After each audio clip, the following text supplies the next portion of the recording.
My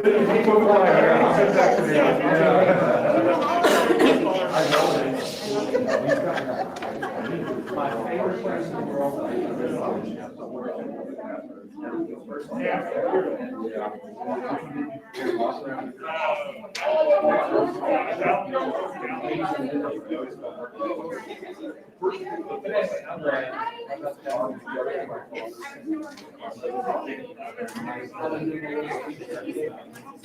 Hold that one.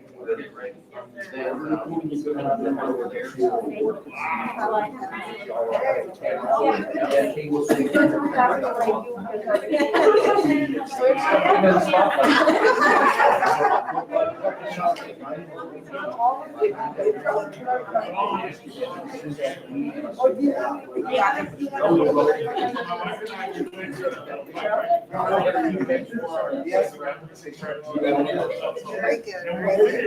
Guys, I appreciate you. Yeah, right.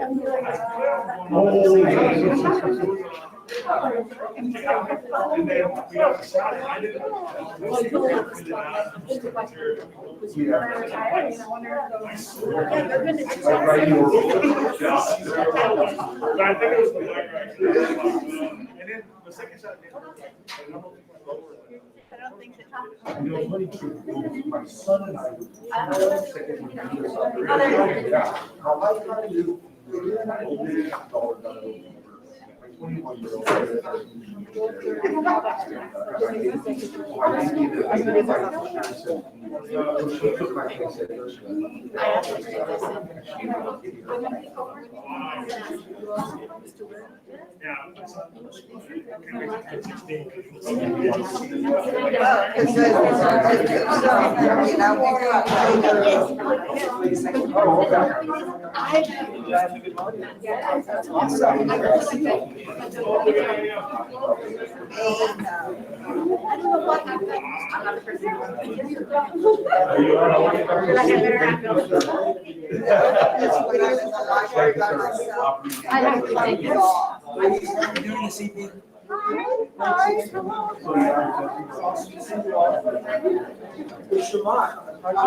We feel awesome and we feel hungry.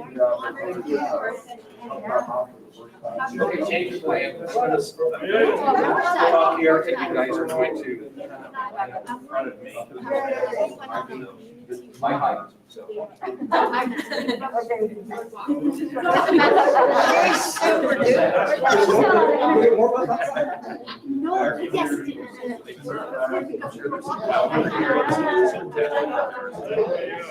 I was never changing that.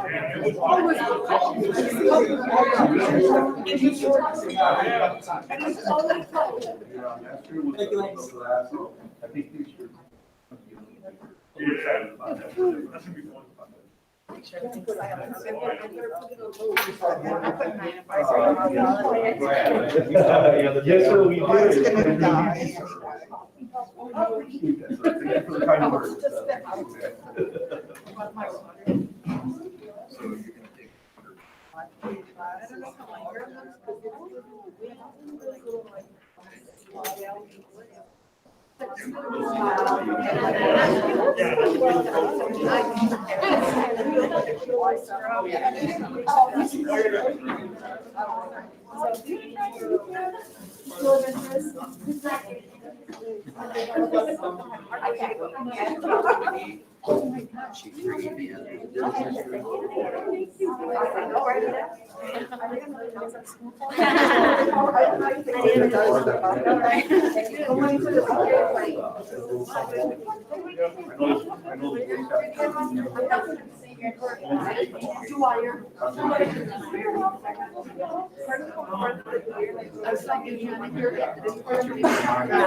All right,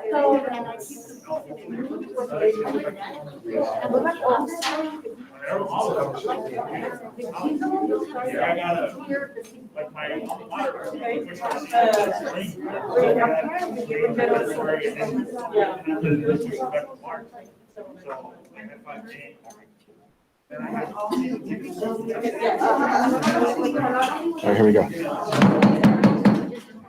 Good evening, everyone. The regular board meeting of the South San Antonio Independent School District Board of Trustees will now come to order.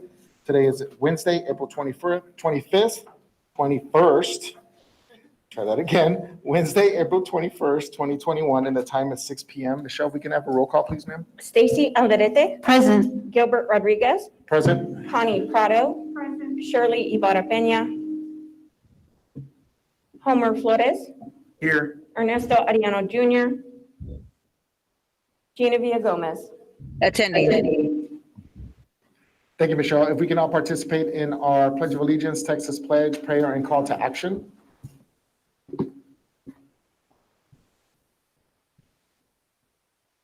Hey, good evening. If you could please join me with the Pledge of Allegiance to the United States flag.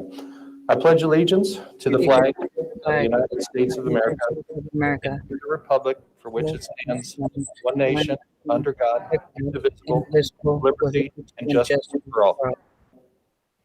And now the Texas Pledge. Honor the Texas flag. Pledge allegiance to thee, Texas one state, under God, one and indivisible. And please bow your heads for prayer, please. Dear God, we are meeting today to conduct matters of business to service the children of South San ISD. Guide our hearts and our minds in the spirit of fairness, favorable thought, and agreeable speech. Impart your supreme wisdom upon our activities so that our proceedings may reach a successful conclusion. Amen. In Jesus' name we pray, amen. Call to action. Honor all students. Enjoy full education experiences, empowering them to make decisions while enriching their lives and the future they create.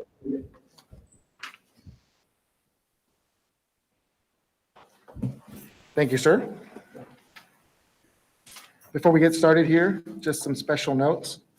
The board shall not tolerate disruption of the meeting by members of the audience or individual board members. Persons attending board meetings shall not delay, interrupt, or disrupt the proceedings or refuse to obey the orders of the presiding officer. Any disruption will result in immediate removal of members of the public and possible action of the board to remove disruptive individual board members. The use of cellular phones and sound-activated pagers are prohibited during meetings.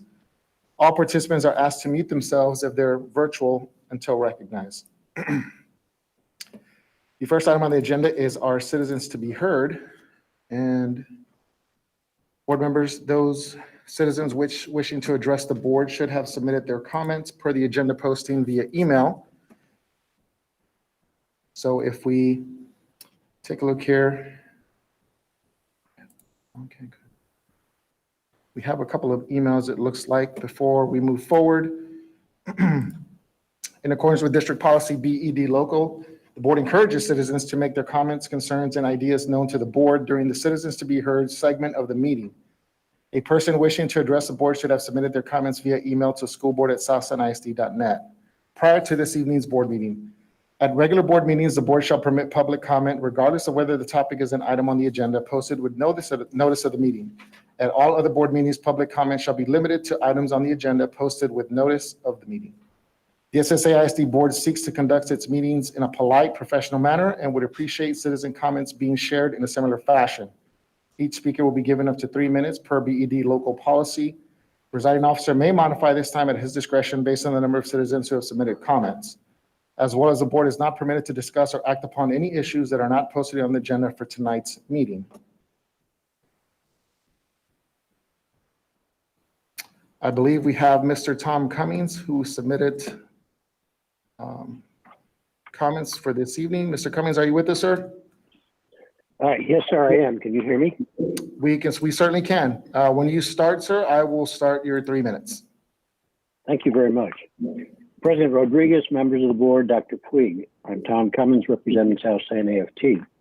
Tonight, we want to make the unusual request for the school board to table and investigate all teacher category non-renewals and terminations that are scheduled under item 3 for executive session as well as any resignations that may be submitted. There should be no rush to act by the board. Instead, the district's past practice has always been to inform teachers of any concerns early in the school year, and if necessary, provide a growth plan or improvement plan with ample time for it to be completed. This was not done with any teachers I have spoken with. Instead, teachers were informed last Thursday or Friday or Monday that they were to be non-renewed or terminated at the end of the school year. There was no forewarning, no growth plan, no documentation, and no important questions answered. There was no reason for these teachers to have suspected this was coming. They were ambushed. They were given a deadline of Tuesday to submit a resignation, so there was no time for teachers to react. At the bottom of each letter the teacher was required to sign, Dr. Puig stated he would be glad to provide clarification and to contact him.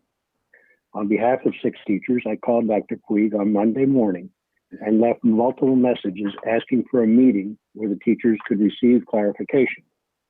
No return call. I called numerous times over Monday and Tuesday, finally receiving a call from the secretary late Tuesday afternoon, saying the superintendent had reviewed the documentation, but there would be no meeting.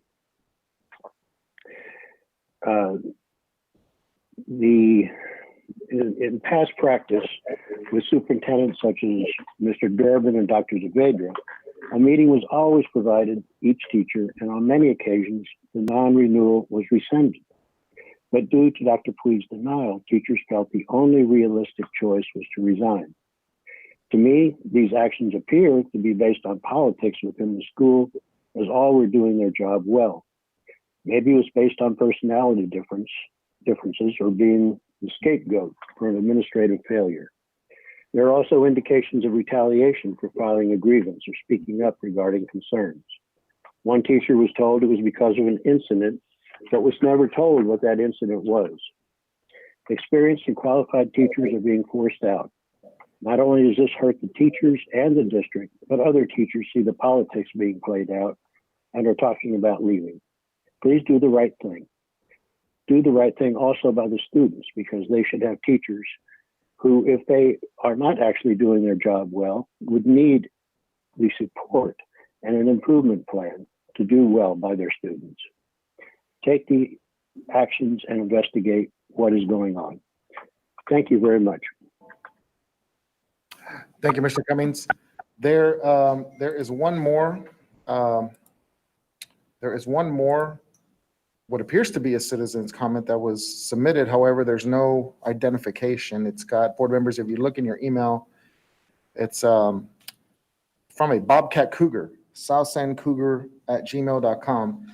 So for the sake of transparency and this board's willingness and encouragement of citizens to communicate with the board, I will certainly read these into the record, but let the record reflect that this email is from southsandcougar@gmail.com.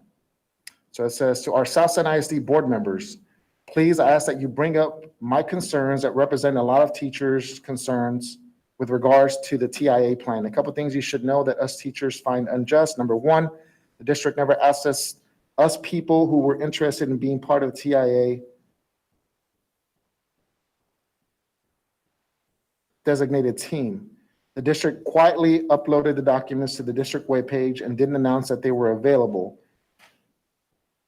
It's outright offensive that the district is choosing to leave 4th through 12th grade STAR teachers out of the first year of implementation of this grant.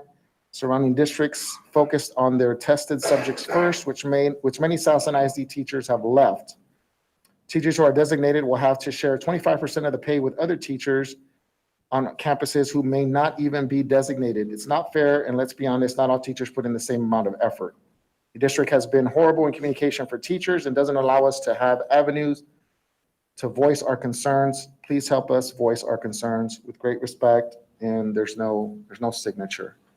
But I certainly respect, I think this board certainly respects the fact that they're addressing the board. President Rodriguez, may I be Sir. recognized? Yes, sir. You may. I know this is unusual and maybe a deviation from standard practice, but I'd be remiss if I allowed the comments of Mr. Tom Cummings to go without out of response. And so I've looked at the letter that he wrote here. and Well, I- first, Dr. Puig, I'd like everyone participating in tonight's evening to know that per policy, the Board of Trustees is allowed to address citizens' comments that reflect procedure, process, factual information. So therefore, Dr. Puig.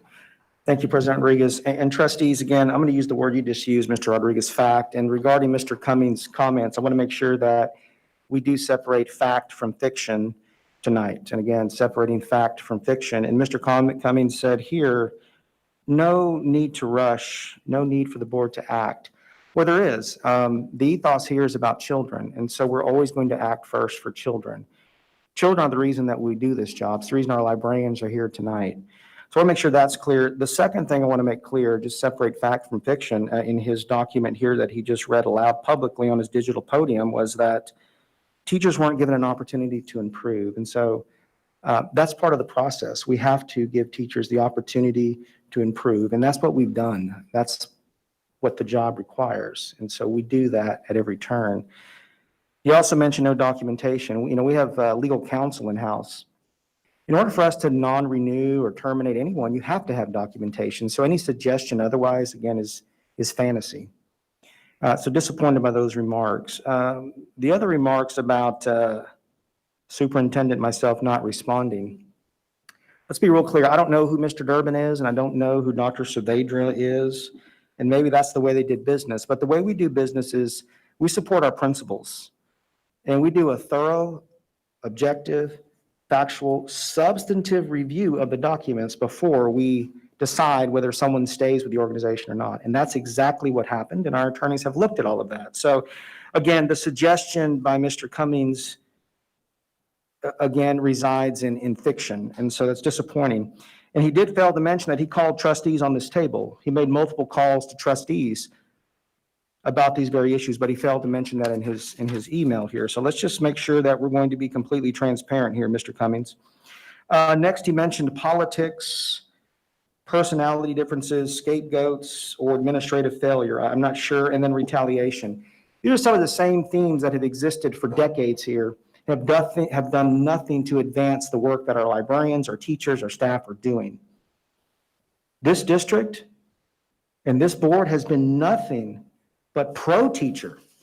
Pro-teacher. Well, how have we been pro-teacher? Well, from providing the COVID testing district-wide, the vaccinations of every staff, and if I'm correct, every employee got a significant bonus around November, December. So yes, we are pro-teacher, but equally important, we are pro-student. And the reality here, if we're honest with one another, is sometimes in business, it doesn't work out. Sometimes professionally, there isn't an alignment between an employee and a district, and that's okay.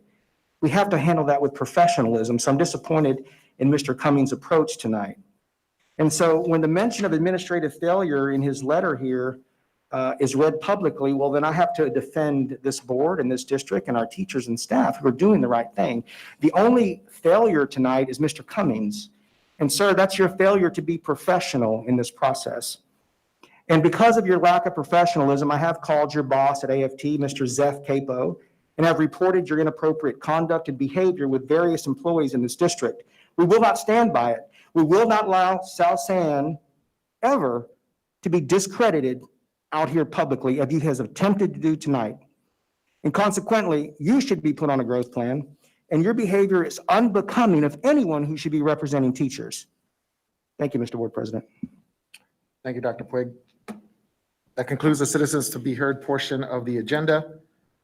The next item on the agenda are our recognitions. South San ISD librarians. Dr. Puig. It is a beautiful night tonight. And we'd like to invite Mr. Brad Dimitrovich, our PR zealot, to talk about the great recognitions we have this evening, trustees. Thank you once again. All the folks from the library, if you would come up forward so the board could get a great look at you, and hopefully we could zoom in on you too with our cameras. Well, April has a lot of events for public libraries, librarians, and everything. We have National Libraries Day, National Libraries Week, Bookmobile Week, all sorts of things happen in April.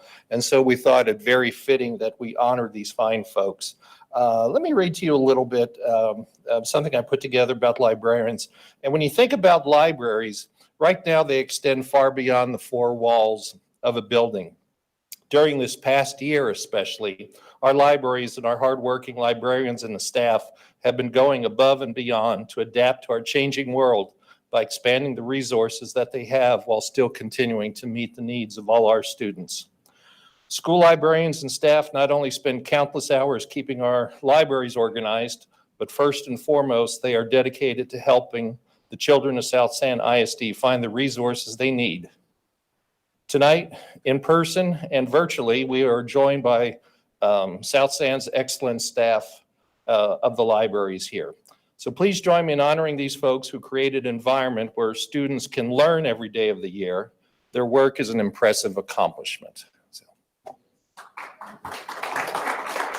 Thank you. And I think we want to get a picture or two. There's Mr. Carlos, Dr. Puig, board folks, if you could join us here.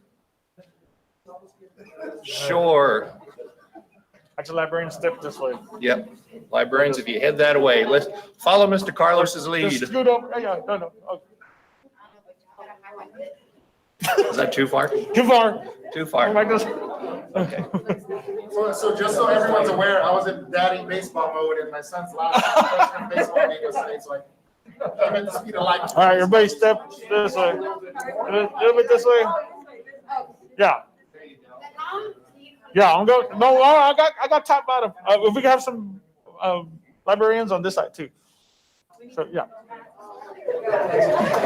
There we go. All right. Everybody smile through their masks. Here we go. 1, 2, 3. One more. 1, 2, 3. All right, cool. Thank you.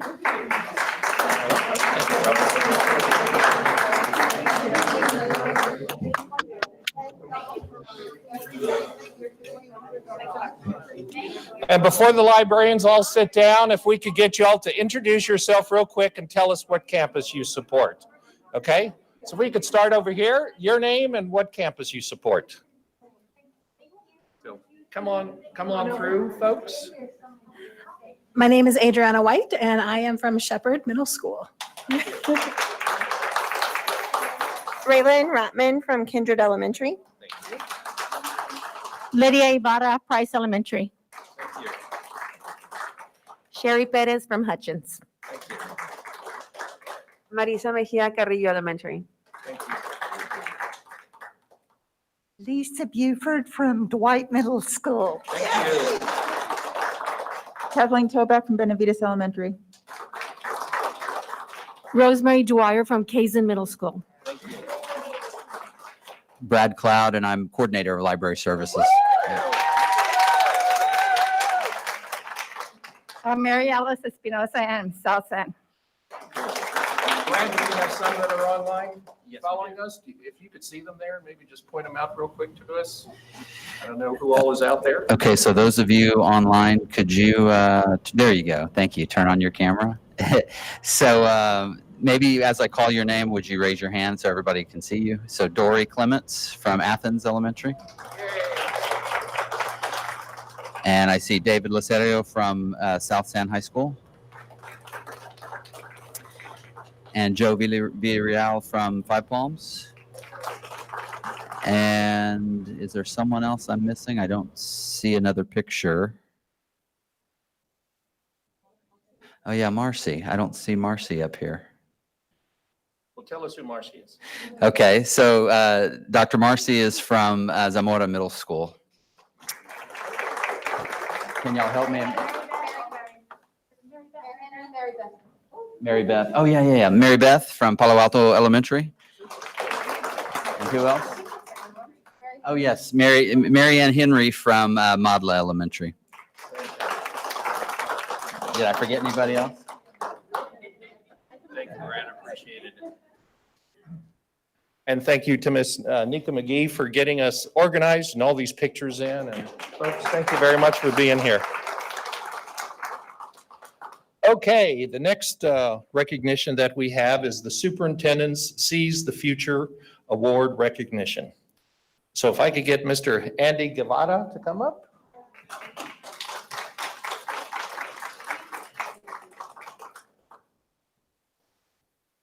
And I got a few words to say about this gentleman.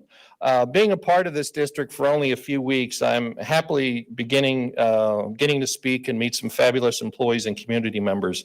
This past Monday, I had the privilege of speaking with the voice of South San ISD, Mr. Andy Gavada. A phone call that I thought would just last a few minutes turned into 20 minutes of absolute delight. Andy is a product of South San, as is his wife of 30 years, correct? These two high school sweethearts have 4 children, 3 cheerleading daughters, and 1 baseball-playing son, all of whom are great examples of South San success. In 2011, when an announcer at a game got sick, Andy stepped in, and the rest, as they say, is history. Andy is proud of the South Side. He feels that we have the friendliest people, where a handshake and a hug are a part of everyday life. Not only is he the voice of South San at numerous district and campus events, he is the voice for many parents and students who look to him for leadership and mentorship. So on behalf of Dr. Mark Puig and the board, please join me in honoring Andy Gavada as this month's recipient of the Superintendent Seize the Future Award.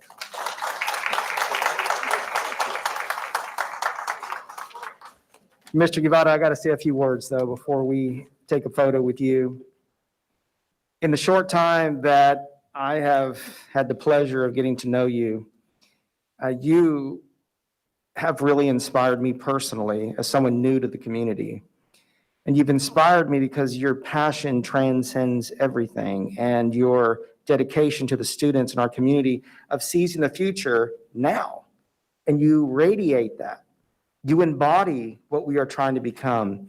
And I'll give a tangible example, everyone. Last week, it was a beautiful night for a softball game in South San America. And I was out and about visiting games, and it was a beautiful, cool night. And there's the softball game here in South San High School. And I'm hearing this amazing voice. That's a combination between Jack Brickhouse and Harry Carey, with a little bit of Vin Scully and a tinge of Bob Costas. And I'm watching the guy. I got to go up there. Who's he with? So I go up to the press box, and there's Mr. Gavada in between innings, and he's keeping the score sheet.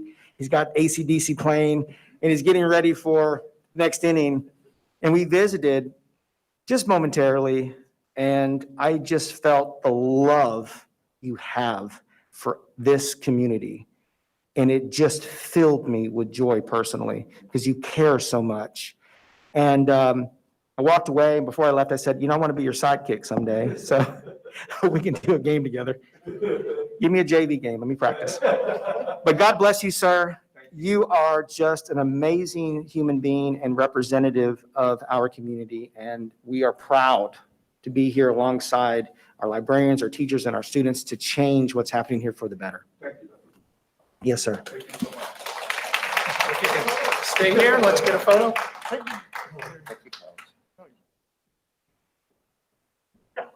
Okay. Make sure your lens is clean.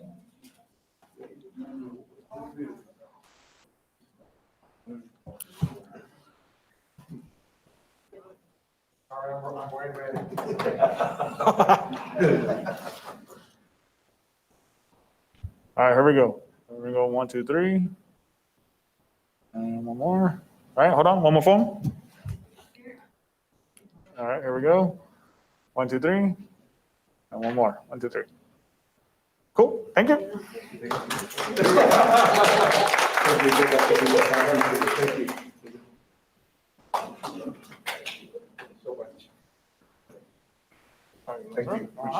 you. Thank you. Thank you so much.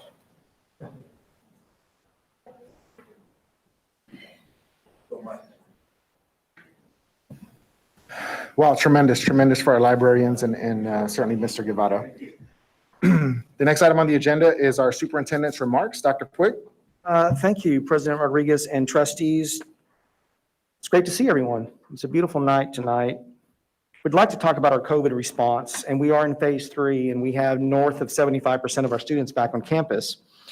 And we continue to be proud of the response of our COVID team, and specifically one metric. 0 transmissions have originated from or within our schools, and that is because we continue to expand the weekly COVID testing. We have wrapped around the vaccinations to ensure that almost 95% of our staff that want to be vaccinated have been vaccinated, and then we're including that multi-layer approach to safety. STAR testing is underway, but I do want to lift up today our administrative professionals as well for their careful planning, their willing sacrifice, and their unyielding commitment to making our district what it is and what it's becoming. So very, very proud of them. Also, a couple of notes of dates that are coming.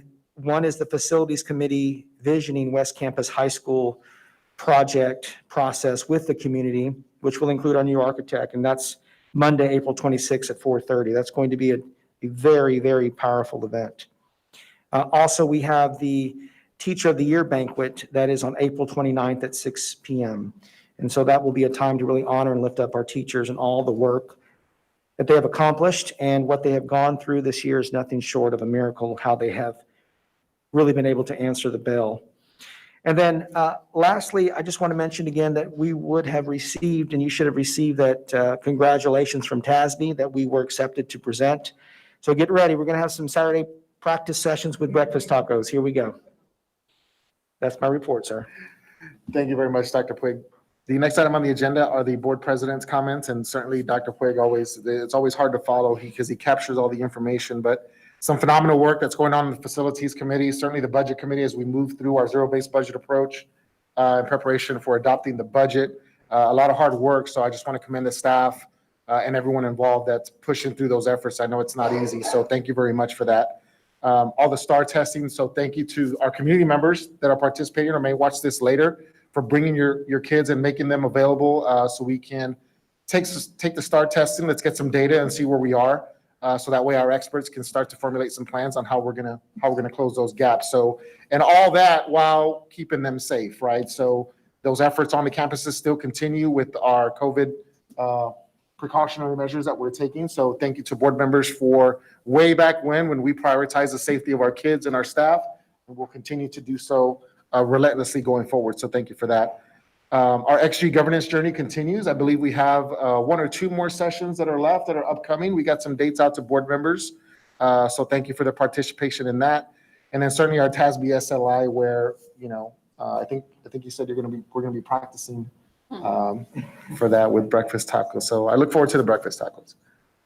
So just the last thing I want to comment on is our community visioning. Our participation has just grown exponentially as we move forward through that process.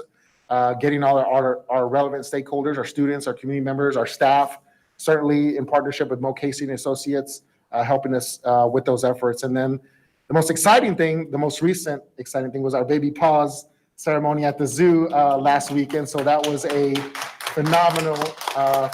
Myself and Ms. Prado were able to make it out there, and just to see all of those, we wake up every morning and we know why we do that and why we show up. But to see all those smiling faces at the zoo with their families, doing all those activities, meeting some of them, was just a breath of fresh air. Sorry, I was yelling at an umpire before I came over here. So that concludes my comments. So thank you very much, everyone. The next item on the agenda are our consent items. Policy BE local states that the consent agenda shall include items of a routine and or reoccurring nature grouped together under one action item. All such items shall be acted upon by one vote without separate discussion unless a board member requests that an item be withdrawn for individual consideration. The remaining items shall be adopted under a single motion and vote. Board members, before I entertain a motion on this item, I would like to ask Dr. Puig for his recommendation. Yes, sir. Mr. Board President, trustees would like to recommend the consent items be approved as presented. Thank you, Dr. Puig. Board members, hearing the superintendent's recommendation, the chair will entertain a motion on items 1 through, we have 11. 1 through 11. Board members, are there any board members that wish to withdraw items for individual consideration? Ms. Prado.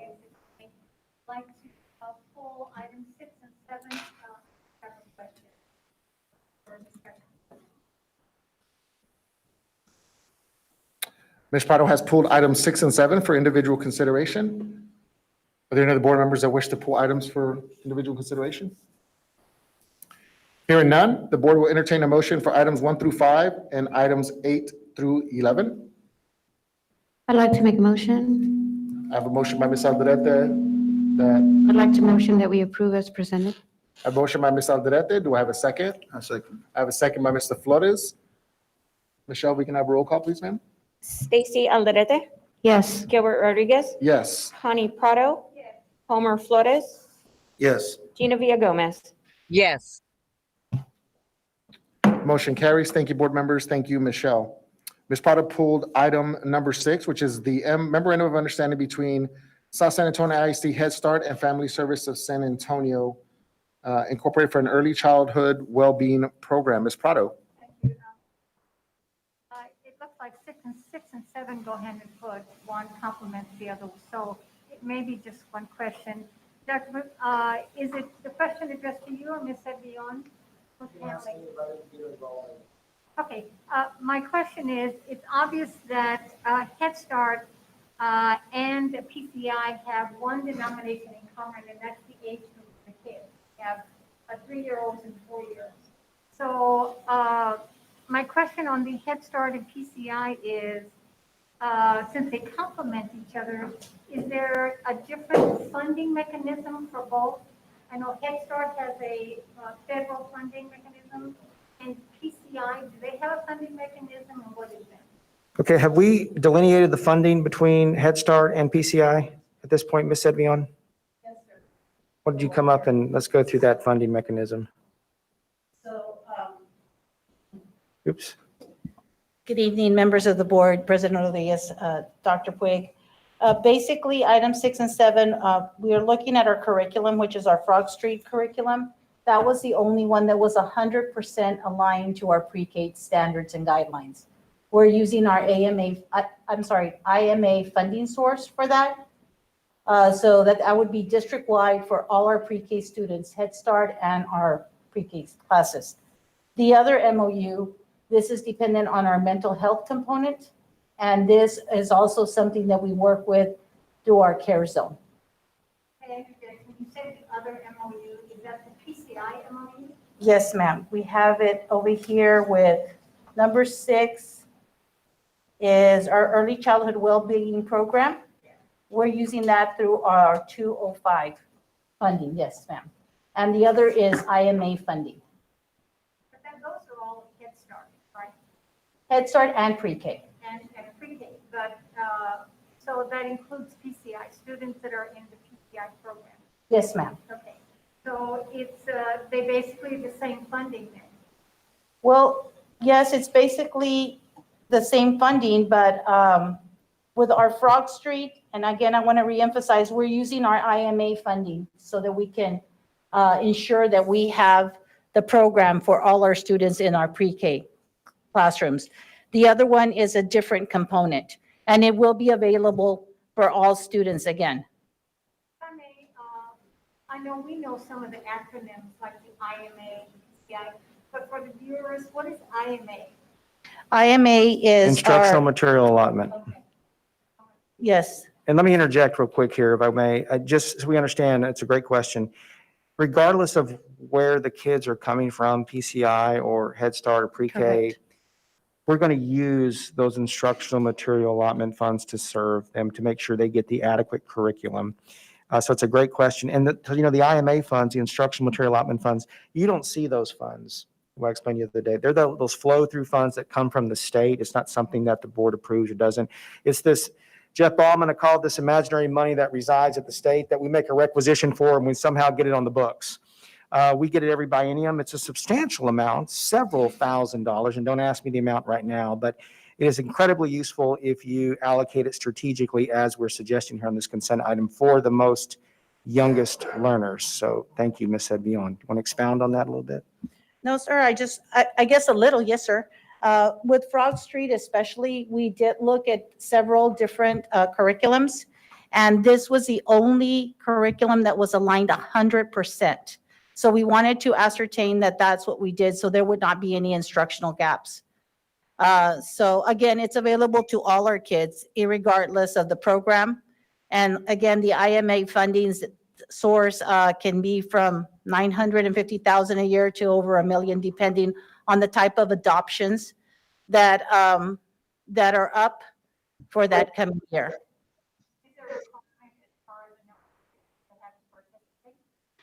Actually, that's another very good question. So I was just speaking to Mrs. De Leon about this, and also to Ms. Carmona Mercado. I want to make sure I use both her names, Carmona Mercado.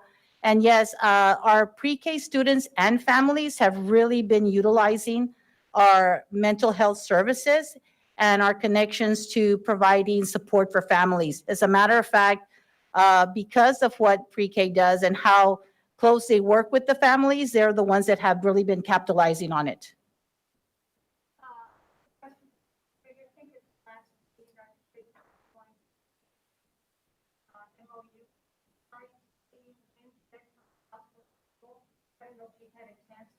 No, it's on the list. Yeah. See if Yeah. there's something, a conflict maybe between them having a satellite so close to our elementaries or not. I didn't know if you had a chance to look at the MOU. No, ma'am, we've put all the MOUs in one spreadsheet finally. So we're going through and looking at those, but no, it's still on our list. We'll certainly report at the next board meeting with that one. Thank you. Thank you. Thank you, Ms. Prado. Ms. Prado, would you like to make a motion on both items together? Yes, ma'am. I move that we accept the recommendation of Dr. Quigg from items number 6 and number 7. I have a motion by Ms. Prado. Do I have a second? I will certainly second that. Michelle, if we can have a roll call, please, ma'am? Stacy Alderete, Yes. Gilbert Rodriguez, Yes. Connie Prado, Homer Flores, Yes. Gina Villagomez. Yes. Motion carries. Next item on the agenda is our presentation reports on March 2021 financials. Thank you, President Rodriguez and trustees. We have some good information to share for the March 2021 financials. And with that, I'd like to invite Mr. Baum to tell that story, riveting story.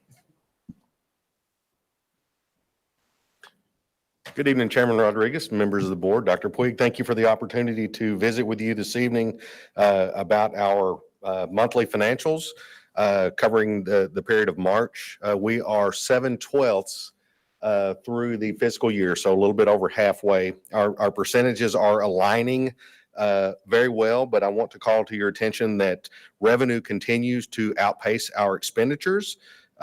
We keep saying that we know that will turn because our revenue sources will begin to slow with the full collection of all of our taxes. Our expenditures will continue to add up. If you look under the second to the right column, second from the right, you will see that there is $36.5 million remaining showing to be available, but I will remind you that the majority of those available monies will be payroll that will come over the next 5 months. And we're running about $8 million a month in cash flow. And so that will flow the rest of the year.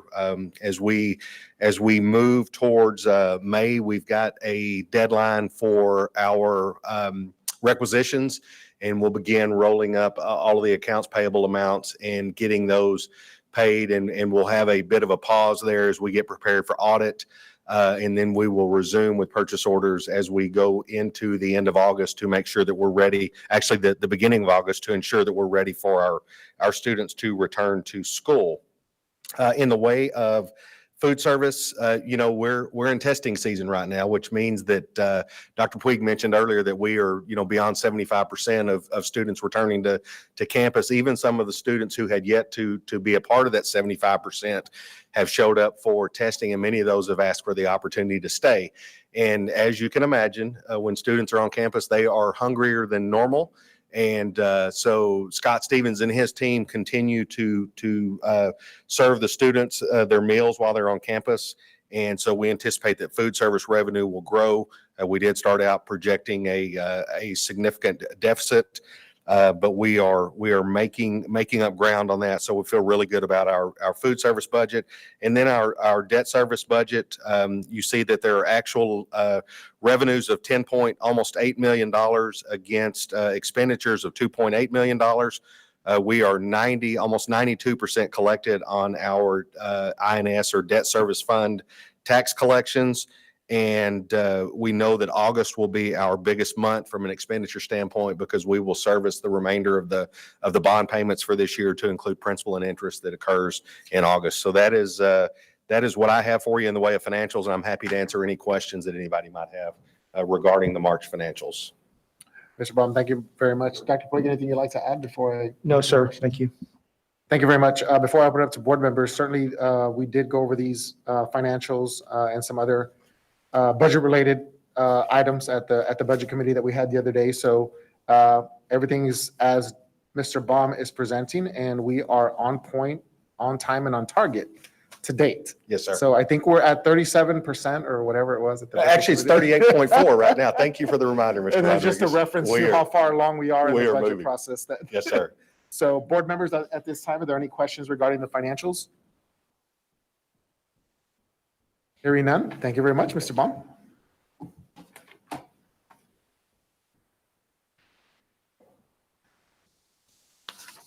The next item on the agenda is, I lost my place, is our academic health report. Dr. Puig. Thank you, President Rodriguez and trustees. Would like to provide our monthly report on how we are doing in the academic core business. With that, Ms. Servillon.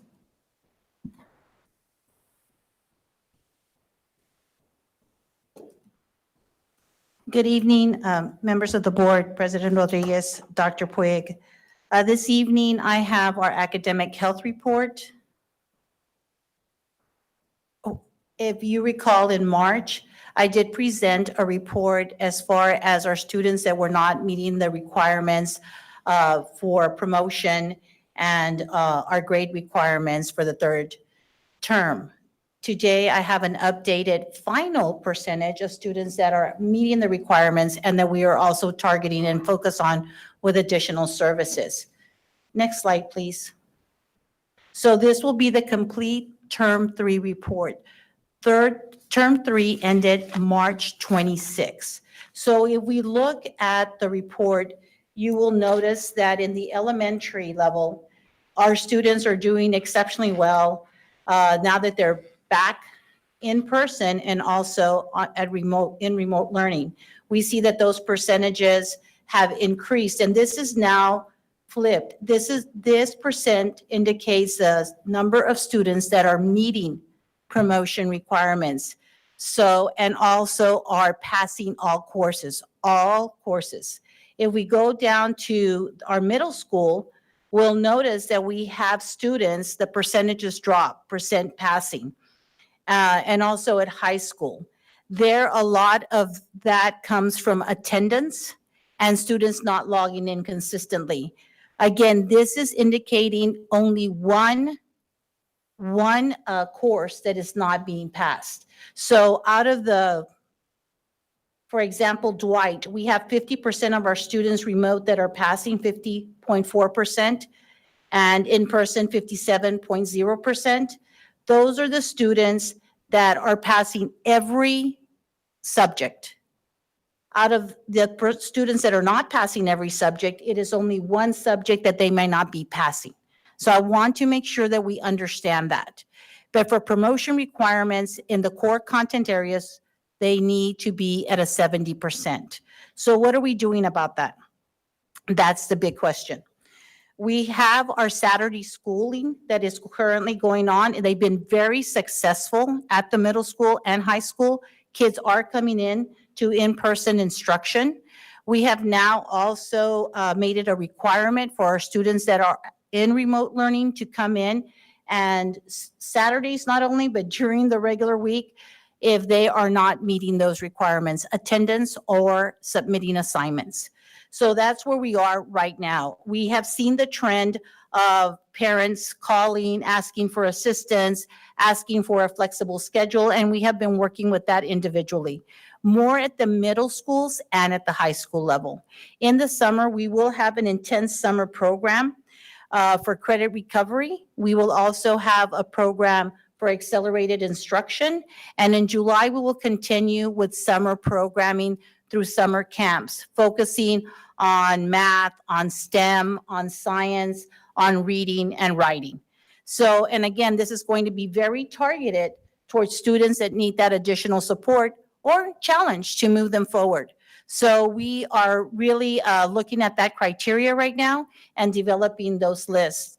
Again, our target in middle and high school is more based on the fact that consistency of logging in and submitting assignments.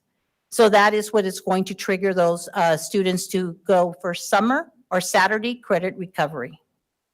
Next slide, please.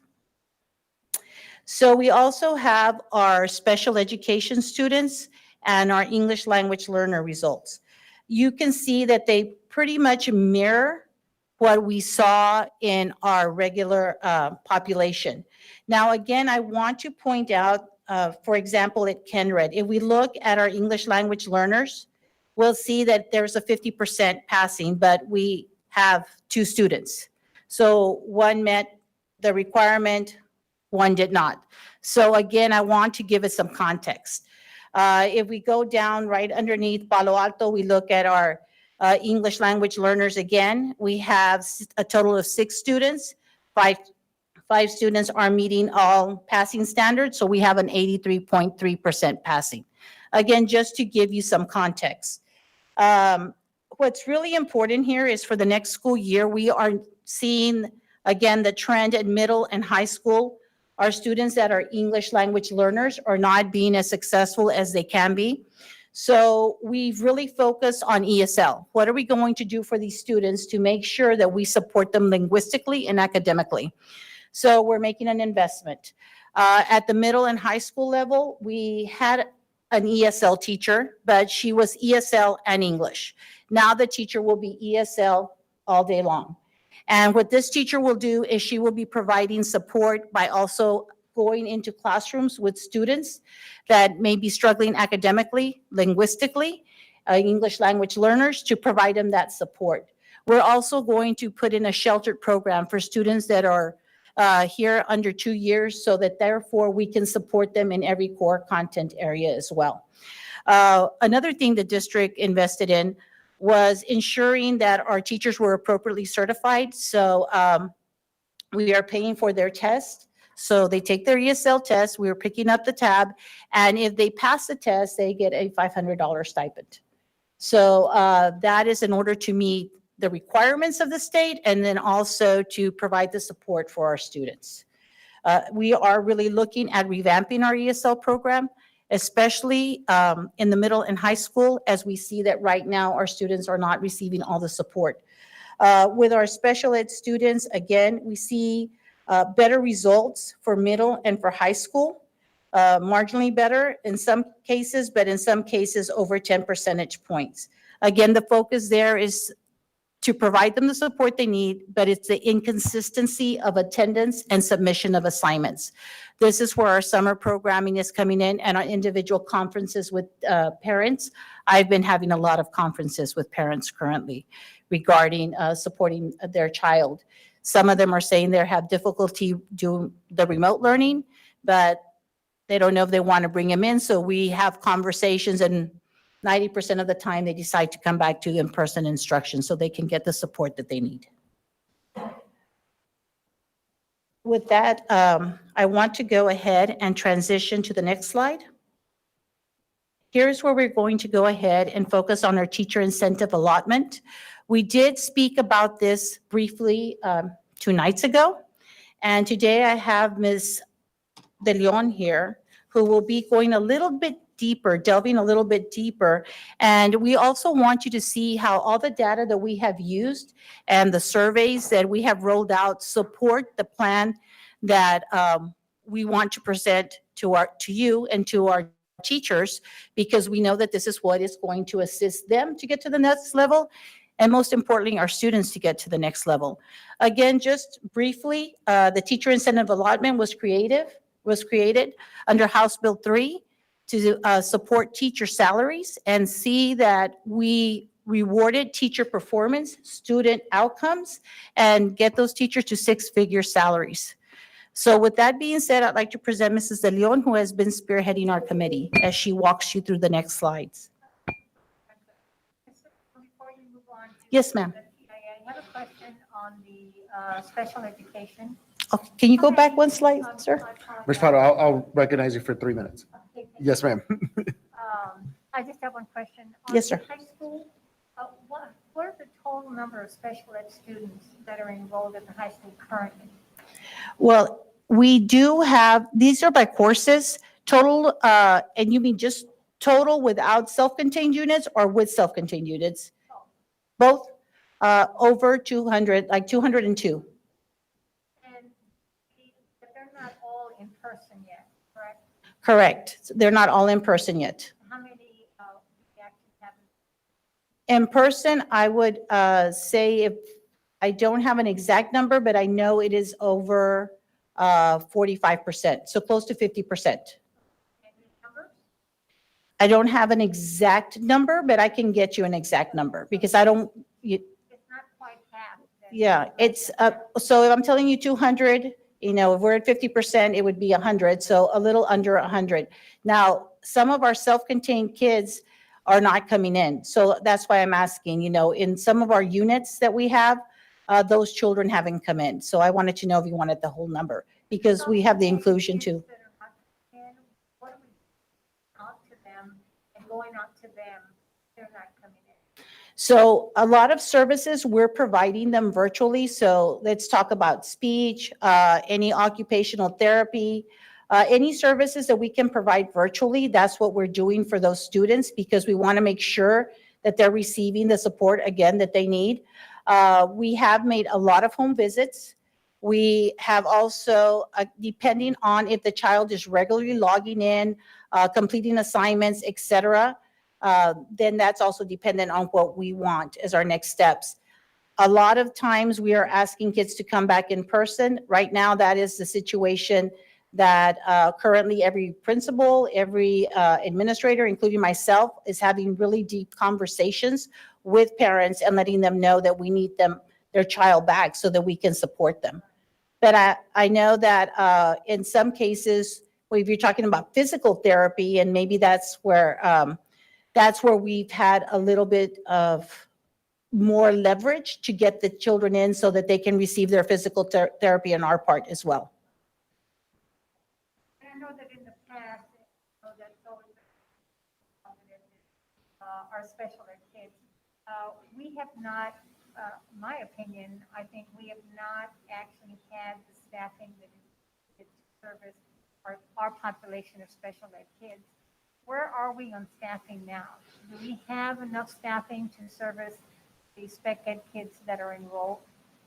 Yes, ma'am. As a matter of fact, we just completed our staffing.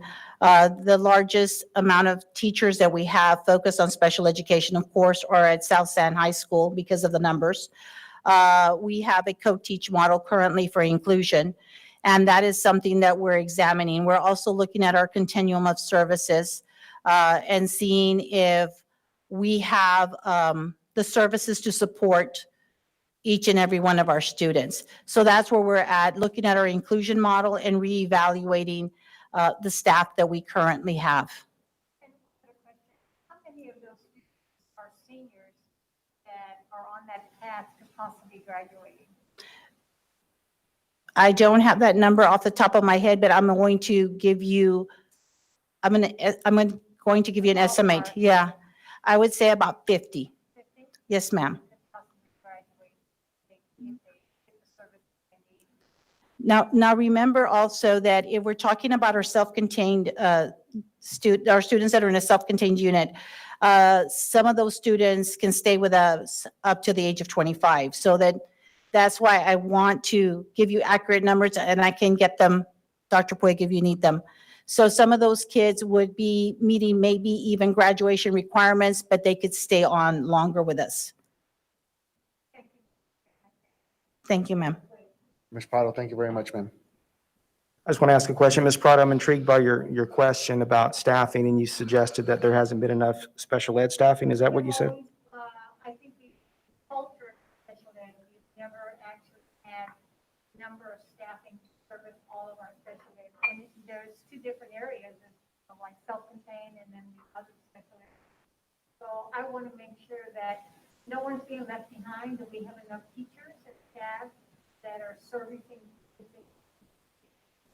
I guess I'm wondering, when you make that statement that there hasn't been staffing, I'm curious, where's that coming from? Is there a number that you were given, or? And I know we've always had issues with special ed, with the program itself not being where it should be. We've had some really issues. Sure, I'm just talking about staffing, though. You mentioned staffing, so where does that assertion that we haven't had enough staffing come from, I guess? In the past, we have not. It may be fixed already, I don't know. Have we had staffing guidelines in the past? Have we had staffing guidelines in the past? No. Okay, well, that's what I'm getting at, so to make that statement here publicly that we haven't had adequate staffing, we haven't had even guidelines, so I just want to make sure we put it in perspective for everyone, so, thank you. Thank you, ma'am. Yes, ma'am. Ms. Alderete, you're recognized for 3 minutes, ma'am. Thank you, Ms. Servion, for the presentation. I get your concern, right? My son's special needs. And I'm hoping, at least I can speak on my behalf as an example. I know they sent me an email asking for my kid to come back, but children like mine, you have to evaluate, right? They've been out all year long and they struggle with mental illness and other things that go on, and to push them right back into the system after they've been out the whole year, we're almost done, can actually have a reverse effect. So there's a lot of things that we as a district need to take into consideration. And Dr. Plig, I am a testament to that. This program does need a lot of work. And I know that we're working hard to fix that and that we're aiming that way, but I would absolutely love to get a presentation on special ed, because I don't think we've ever had one. It's very important to me. And again, I hope, there's things that kids online need, such as specialists. And I know our goal is to get everybody back, but my son's mental health and what he does is more important than putting him back in a classroom at this point in time. So hopefully, I think as a dish, there's other kids like mine that we need to take into consideration and hopefully be able to mold. And I have to say the district has done that. They've molded a program for my son to where it's working for him. So I hope that's something that, we're branching out and making sure that each individual child, whether it be at the high school or whether it be in kindergarten, that we're taking those steps and measures to make it better. So thank I you. love your request, a comprehensive special ed presentation. That's awesome. Yes. Thank you. Yes, ma'am. Thank you. Thank you, Ms. Alderete. Ms. Servion. Well, Ms. Alderete, to answer your question, we do have hybrid models that we are rolling out. We are looking at our special education students, especially the ones with higher needs. And as we speak to parents, I know Ms. Silva has been very good with working with the parents, as have the teachers and have the principals. And we do take that into account. We also know that the distance learning, the remote learning has been a difficult transition period, and sometimes technology is wonky, sometimes things are working, sometimes the camera goes out, sometimes the camera comes in. So, and the teachers, trying to, project something.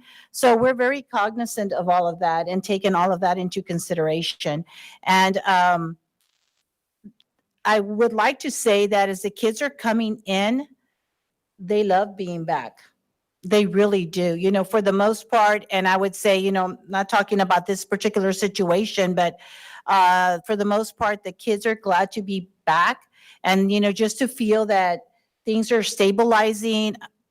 We also have noticed that we need to give them a lot of support emotionally, because it's been impactful, because there's this horrific, pandemic, and you're 6 years old, you're 16 years old, right? And will the world ever be the same again? And, what does that mean for me? So we've seen a lot of that. We've been working really hard. The counseling department has been very supportive, as well as Mr. Gallardo has too. It's been a really great team effort, but we still have some students that we need to get back in. And just today I had a conversation with a parent, and once we started talking about it, she goes, this is not working for my son. And I go, so what do we need to do? And then she goes, well, I need to take him back to school. So at first she's like, she doesn't know, but then she comes to the realization it's just not working for him right now. And let's stabilize him, and, then we can move forward. A very bright student. So we take everything individually. We do. And we are trying to support each and every one of our students, kind of like an IEP, an individualized educational plan. That's what we're doing for our kids, if that's what they need, and for our parents. So, yes, ma'am. I just, thank you. And again, I have to say that they have gone above and beyond with my kid, right? They've built around him, and he's on the spectrum. So it's difficult. Change is very difficult. Mhm. And when you remove them and you have them somewhere now, and you want to take them back, it's like, it just messes everything up. Mhm. So he's actually flourished. He's going at his own pace. They made that IEP for him. He knows that he can get done earlier, so he's working harder and faster. Yes. So I do have to say, in that manner, for a kid like mine, it's working. That's So what I hope that, that's for whoever else needs that. So thank you. Mhm. Thank you for what you've given today. Thank And your you. time has Sir, did you? Thank you. Yes, ma'am. Okay, so now, Mrs. De Leon, you're on.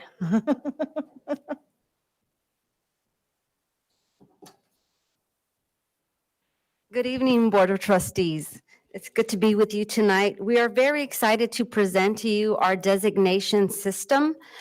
We have put countless hours in the development and had very profound conversations centered on data to create a system that we feel is viable and is fair, that'll acknowledge and allow us to reward, retain, and recruit high-performing teachers. We know that high-performing teachers are essential in our school system.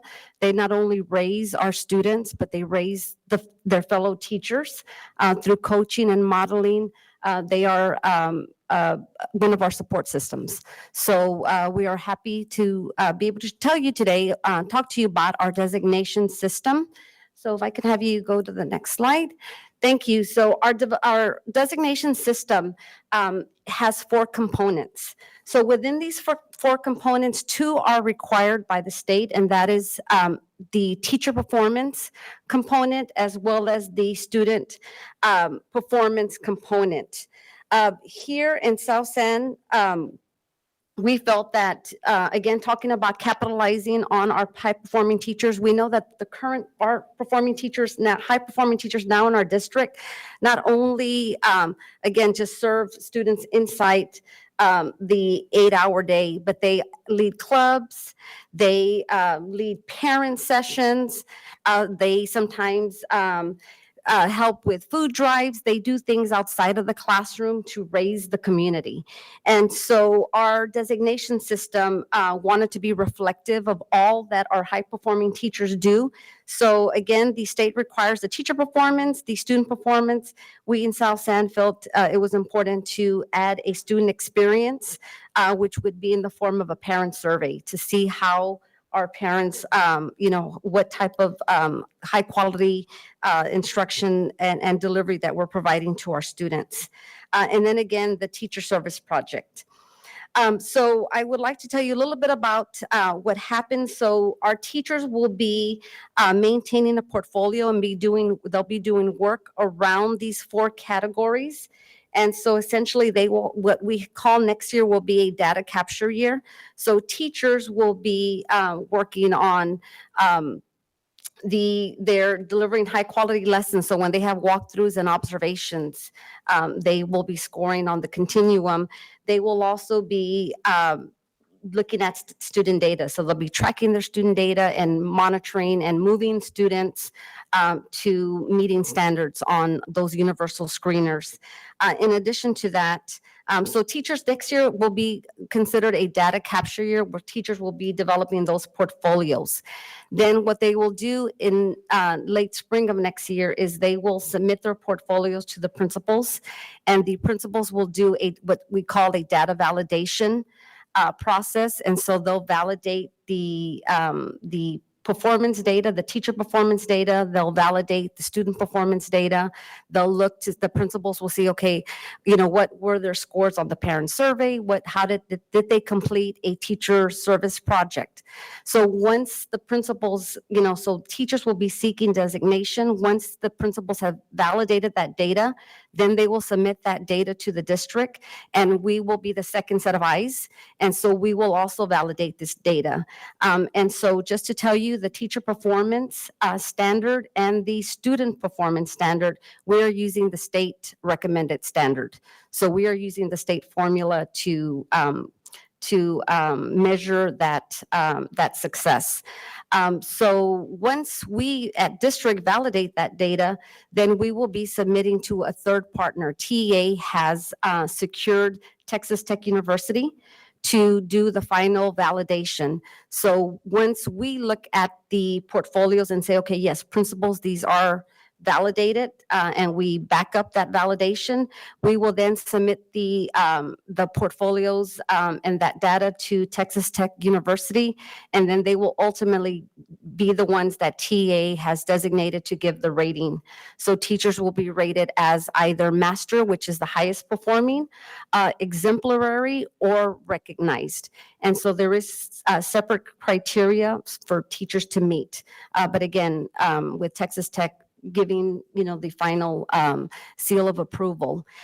So I'd like to tell you that we did bring a design team. We took recommendations of seasoned teachers, teachers that have been in the district, many years. We also had a first-year teacher on the committee to give us a perspective of a first-year teacher, because again, we want to retain our staff. So it was critical to get different perspectives. We also on our committee had high school teachers, middle school teachers, elementary. We had pre-K. One of the teachers was also is on the AFT consultation group. So we felt it was important to bring in just again that diverse perspective. And so what we did also do is we looked at multiple designation plans from other districts. We reviewed Dallas ISD has a comprehensive plan that they've been doing for at least 3 years now, I believe. San Antonio ISD also has a designation system. Edgewood right now is running concurrently with us. And so we were also working under the guidance of Region 20. So we had 3 specialists who were helping us develop our designation system. And, anytime we as we had these meetings, we were really vetting other district plans to see what was successful in their plan that we could bring into our plan. So with that, we also had what we called the data day at one of the meetings, and we had Dr. Carrillo present just historical data. So we looked at data from the last few years, going back 4 years.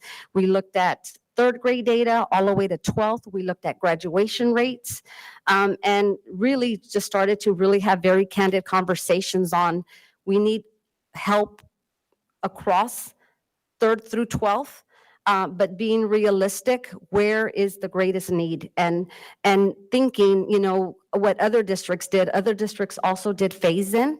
For example, San Antonio has targeted campuses. So actually San Antonio and Dallas have used this allotment to focus on certain campuses and turn them around. So we also talked about that, what campuses need, we should prioritize. So we looked at the data, and I will tell you that the data for 3rd grade is probably what struck us most. And if I could tell you, when we looked at 3rd grade data from 2017 to 2019, we really saw that in 2017, 28% of 3rd graders in reading, 28% were at the meets level. That means only just a little over a quarter were had met expectations and were ready for the next grade. Then 2018 was at 26%, and in 2019, 27%. So looking at all of the data, we were just saying, okay, where do we start? Where's the priority? Then we looked at math data, and again, what was pretty glaring in third grade was when we looked at math data in 2017, 28% were at meets, 26% in 18 were at meets, and then 30% were at meets in 2019. So again, a third of our students were ready.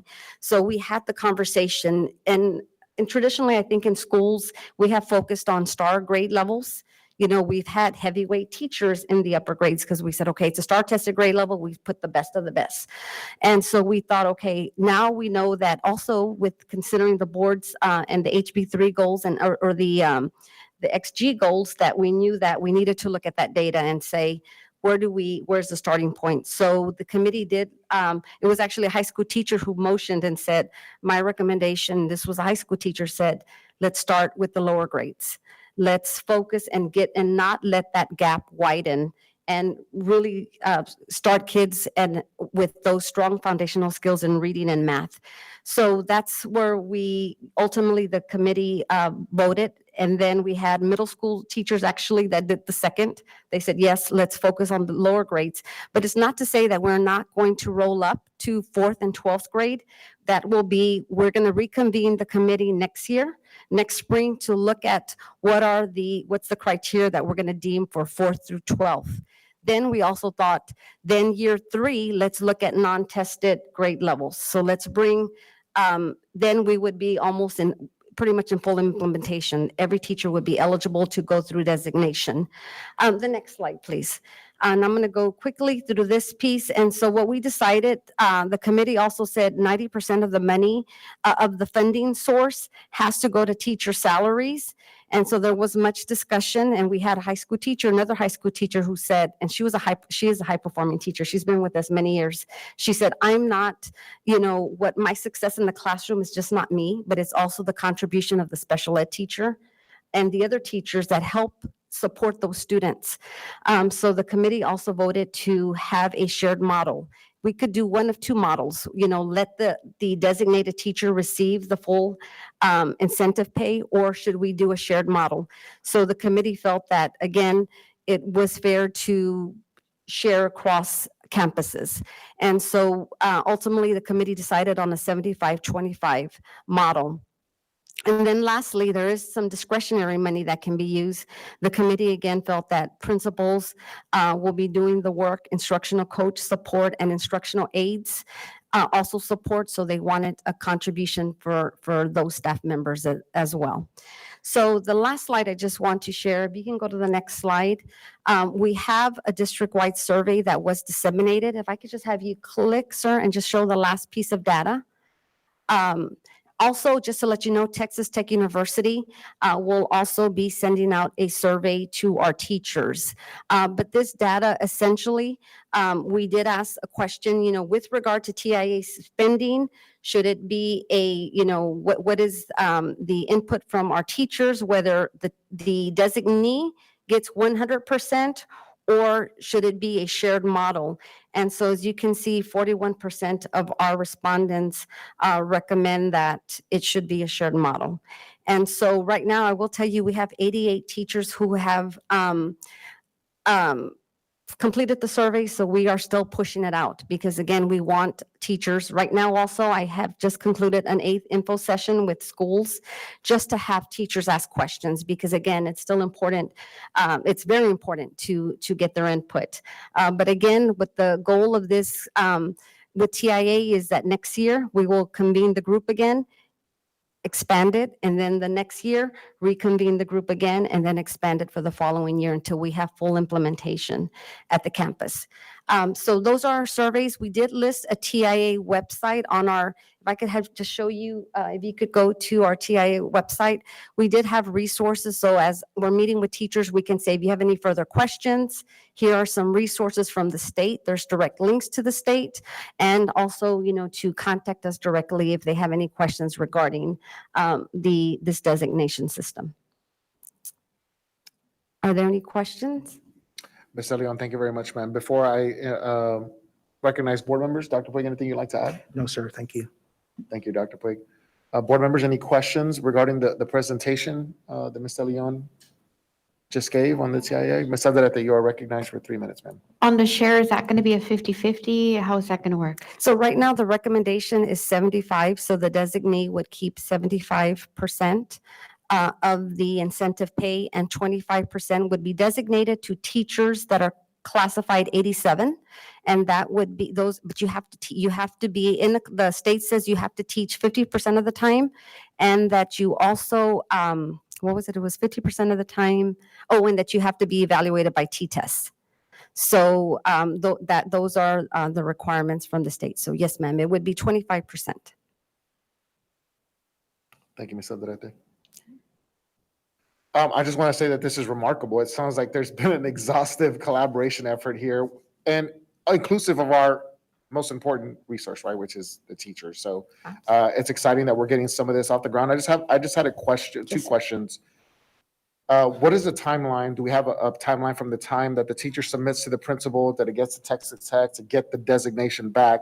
What's the timeline there? So it is a time. I mean, there is going to be extensive time from the submission. So essentially, we'll have teachers will be submitting late next spring. So we're thinking still it's going to be May, June, right? That they will be submitting. We're not allowed to submit to Texas Tech until November 1st. Because the expectation is that the district really vet all of those portfolios and send those those that we know that will be approved, and then Texas Tech takes from November 1st to April 1st. They also validate. So it's a lot of just validating the data to ensure that we are fair and that that there's integrity in the process. So it's almost a whole, so it's almost It's a like really, it's almost a whole calendar year. right? And then the goal is that once we find out in April, the designation, we would inform teachers and hopefully have them here at a board meeting. And then we're looking at, talking with our Mr. Baum, that we would look for that August or so to be able to, or that summer, compensate, give them their reward. Thank you. And then the second part of that, Dr. Puig, was the funding source, right? The TIA derived from House Bill 3, correct? So I haven't heard any talk. I don't know if anyone here has heard any talk about the funding regarding TIA, whether it's, so a By all question on accounts, the funding. I'm sorry, sir. Yes, sir.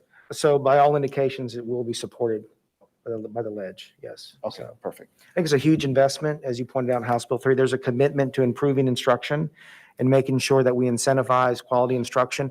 None of this means anything.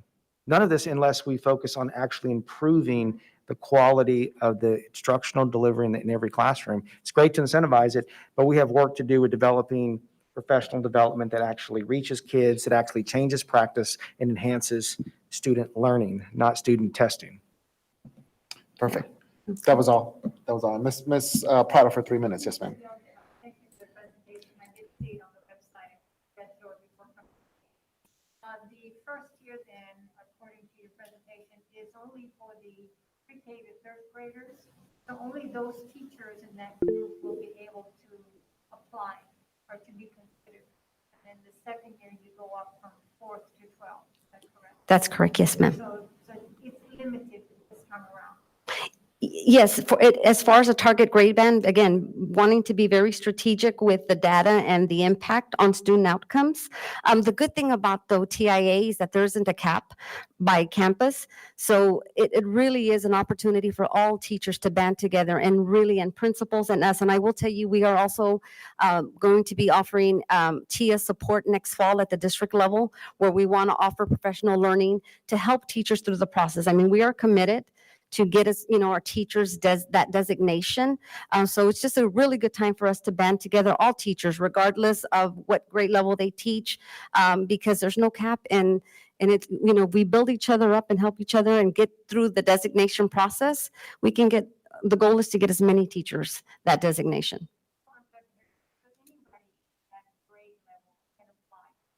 Yes, ma'am. Yes, ma'am. Thank you, Ms. Prado. Thank you, Ms. Servillon and Ms. De Leon. Okay, thank you. Ms. Villagomez, if you wish to be recognized, ma'am, just jump out and yell at me that you would like to be recognized at any point. Thank you. Thank you, board members. The next item on the agenda is the 2021 Grow With Us campaign enrollment. Thank you, President Rodriguez and trustees. We have some exciting news to share. Mrs. Sendejo, how we doing? Enrollment, growing our campaign. Good to see you. Never fail. Good evening, President Rodriguez, members of the board, Superintendent Poi, great to be here. Absolutely. We've been holding steadily and strong at 8320 on our hashtag Grow With Us campaign for this next academic school year. And we're really excited about that because we anticipated some specific months that where we would possibly have some additional withdrawals, and we've been able to steadily keep that going throughout these last few months. Mr. Sanchez, next slide, please.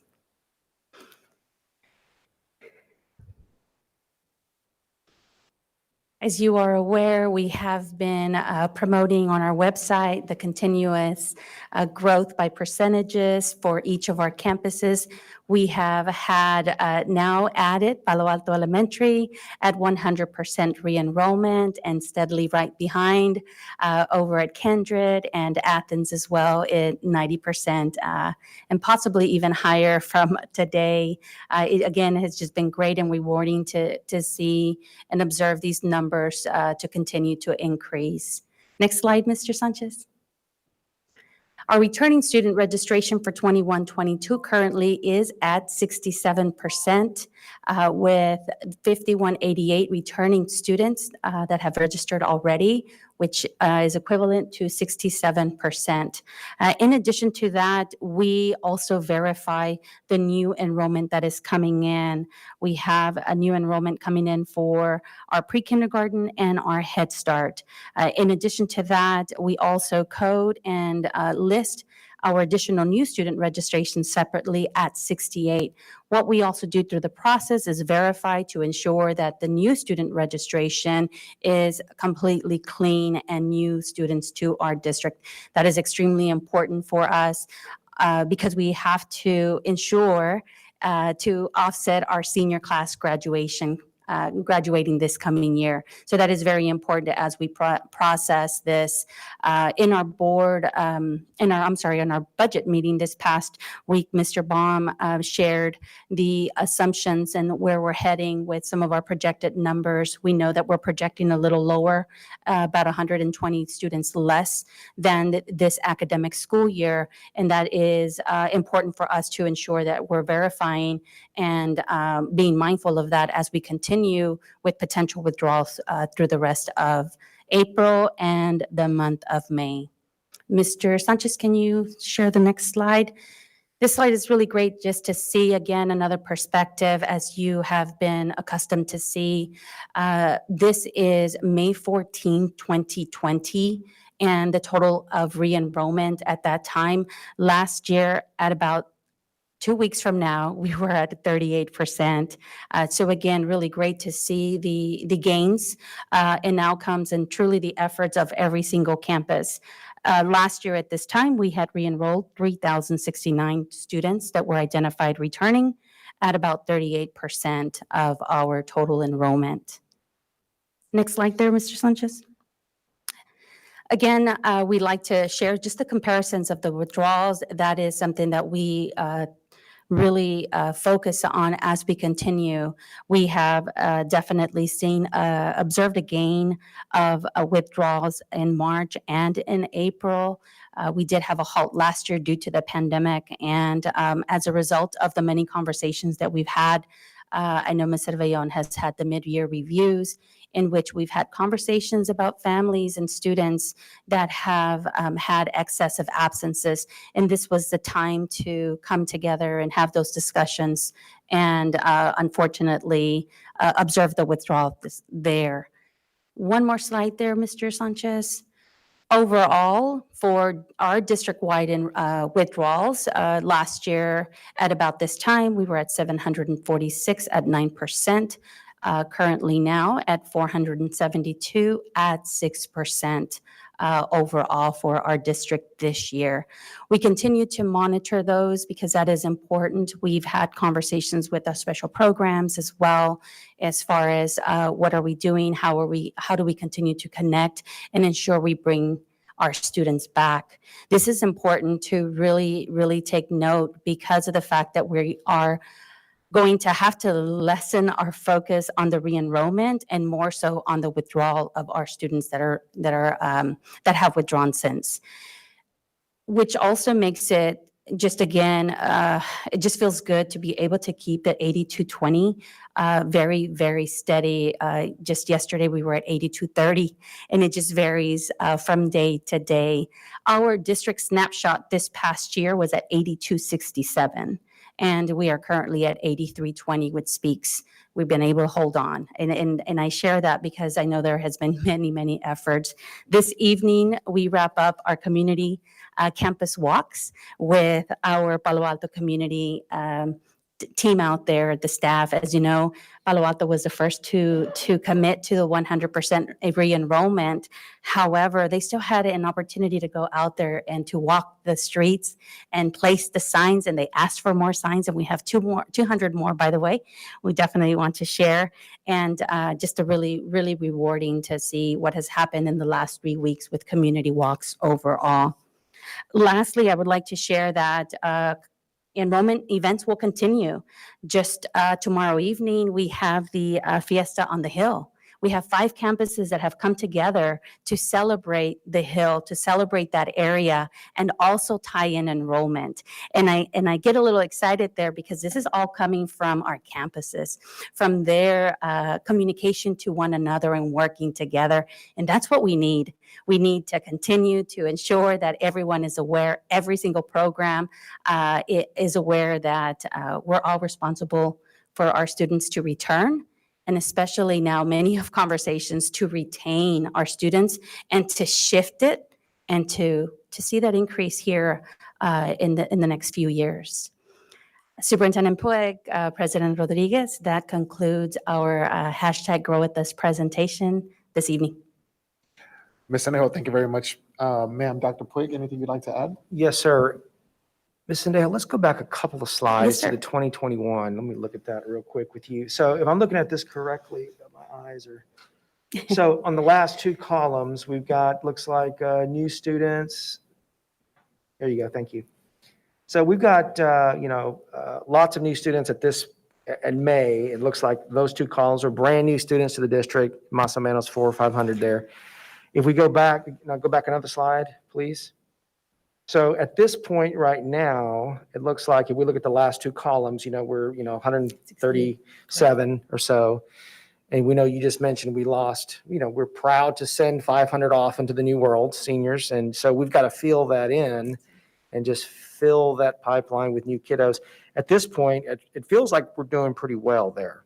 We're on track. How do you Yes, feel? sir, we are.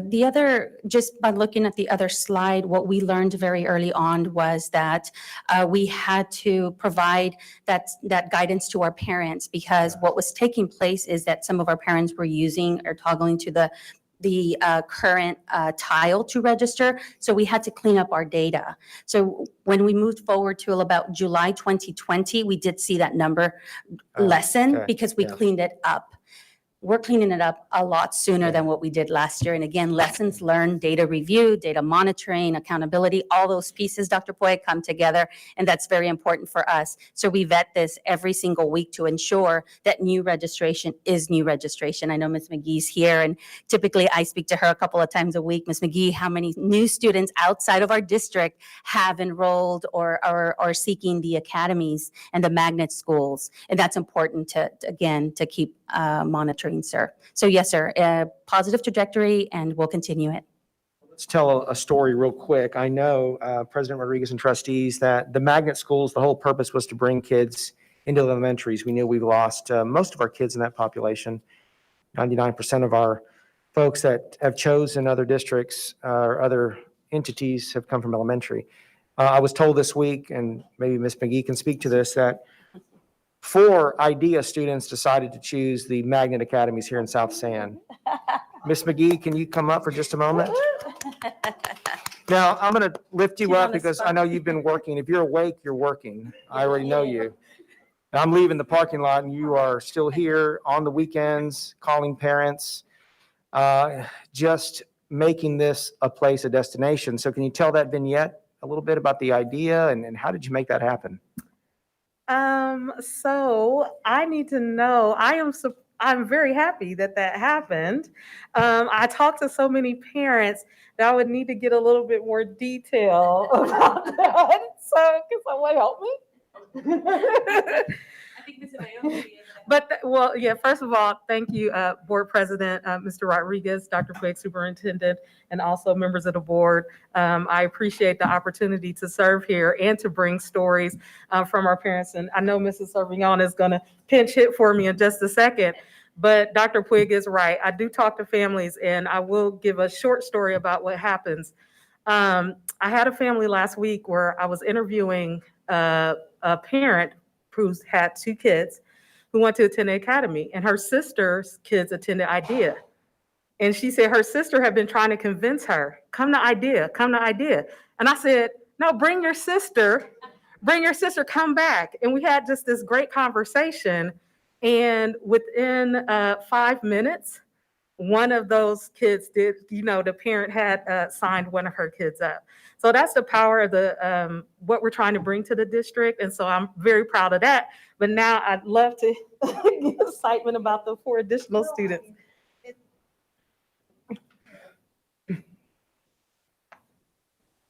I was trying to discreetly prepare her to come up here. That didn't work out. But basically, Mrs. McGee has been doing such a fabulous job. And as she's networking with parents online and convincing them that about our programming, because we are going to have stellar programming in our magnet schools, elementary, middle, and even in our high schools as we hone in on our different programs, she's been able to convince parents that are thinking of IDEA instead of South San or, public school system, because they think that we cannot offer what IDEA offers when we can offer so much more. We are offering so much more. And so her enthusiasm, she's working on Saturday, she's working on Sunday, she's interviewing parents, she's calling parents, she's networking from one parent to another parent, and just all that where she's capturing some of those kids that are at IDEA, potentially we're going to go to IDEA, but we got them back in. And so it's just been awesome. It's been awesome. And she's been relentless. I mean, relentless.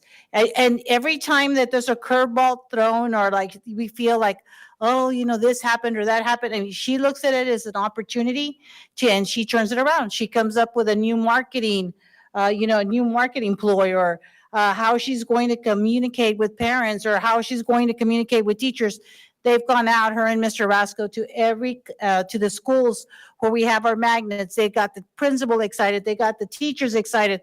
They got the kids excited. They got the community excited. So they're doing all of that to build, to lift up and build more in South San. And so just bringing in some kids from charter is just a big signal that we're headed in the right direction. And all the efforts that they're putting in, the entire team is putting in, is evident of that. And so I was trying to prepare her for that before she came up here. So she did give you a story. So thank you, Ms. McGee. Thank you. Thank you. Thank you. Great, thank you, Dr. Wood. Board members, any questions regarding our hashtag Grow With Us presentation? Ms. Aldrete for 3 minutes. Yes, ma'am. I have a comment. It's not even going to take a minute.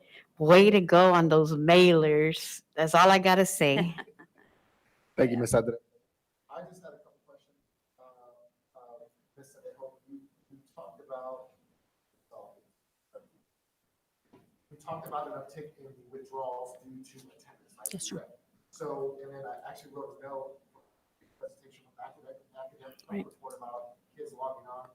And then, so in both of those sections, I wrote down a comment of what are our partners doing that are helping us get that attendance, that are helping us increase that engagement. So are we or are we not making progress with our partners, specifically CIS, because that's what they committed to us on regarding attendance. So can you speak to that a little bit? Yes, sir. We have been meeting with our partners. We definitely have the CIS meetings weekly with our partner in regards to attendance. What we continue to see, and it just varies depending on the campus, that there has been the disconnect to immediately provide that. We actually do have a presentation coming from CIS specifically for the attendance overall.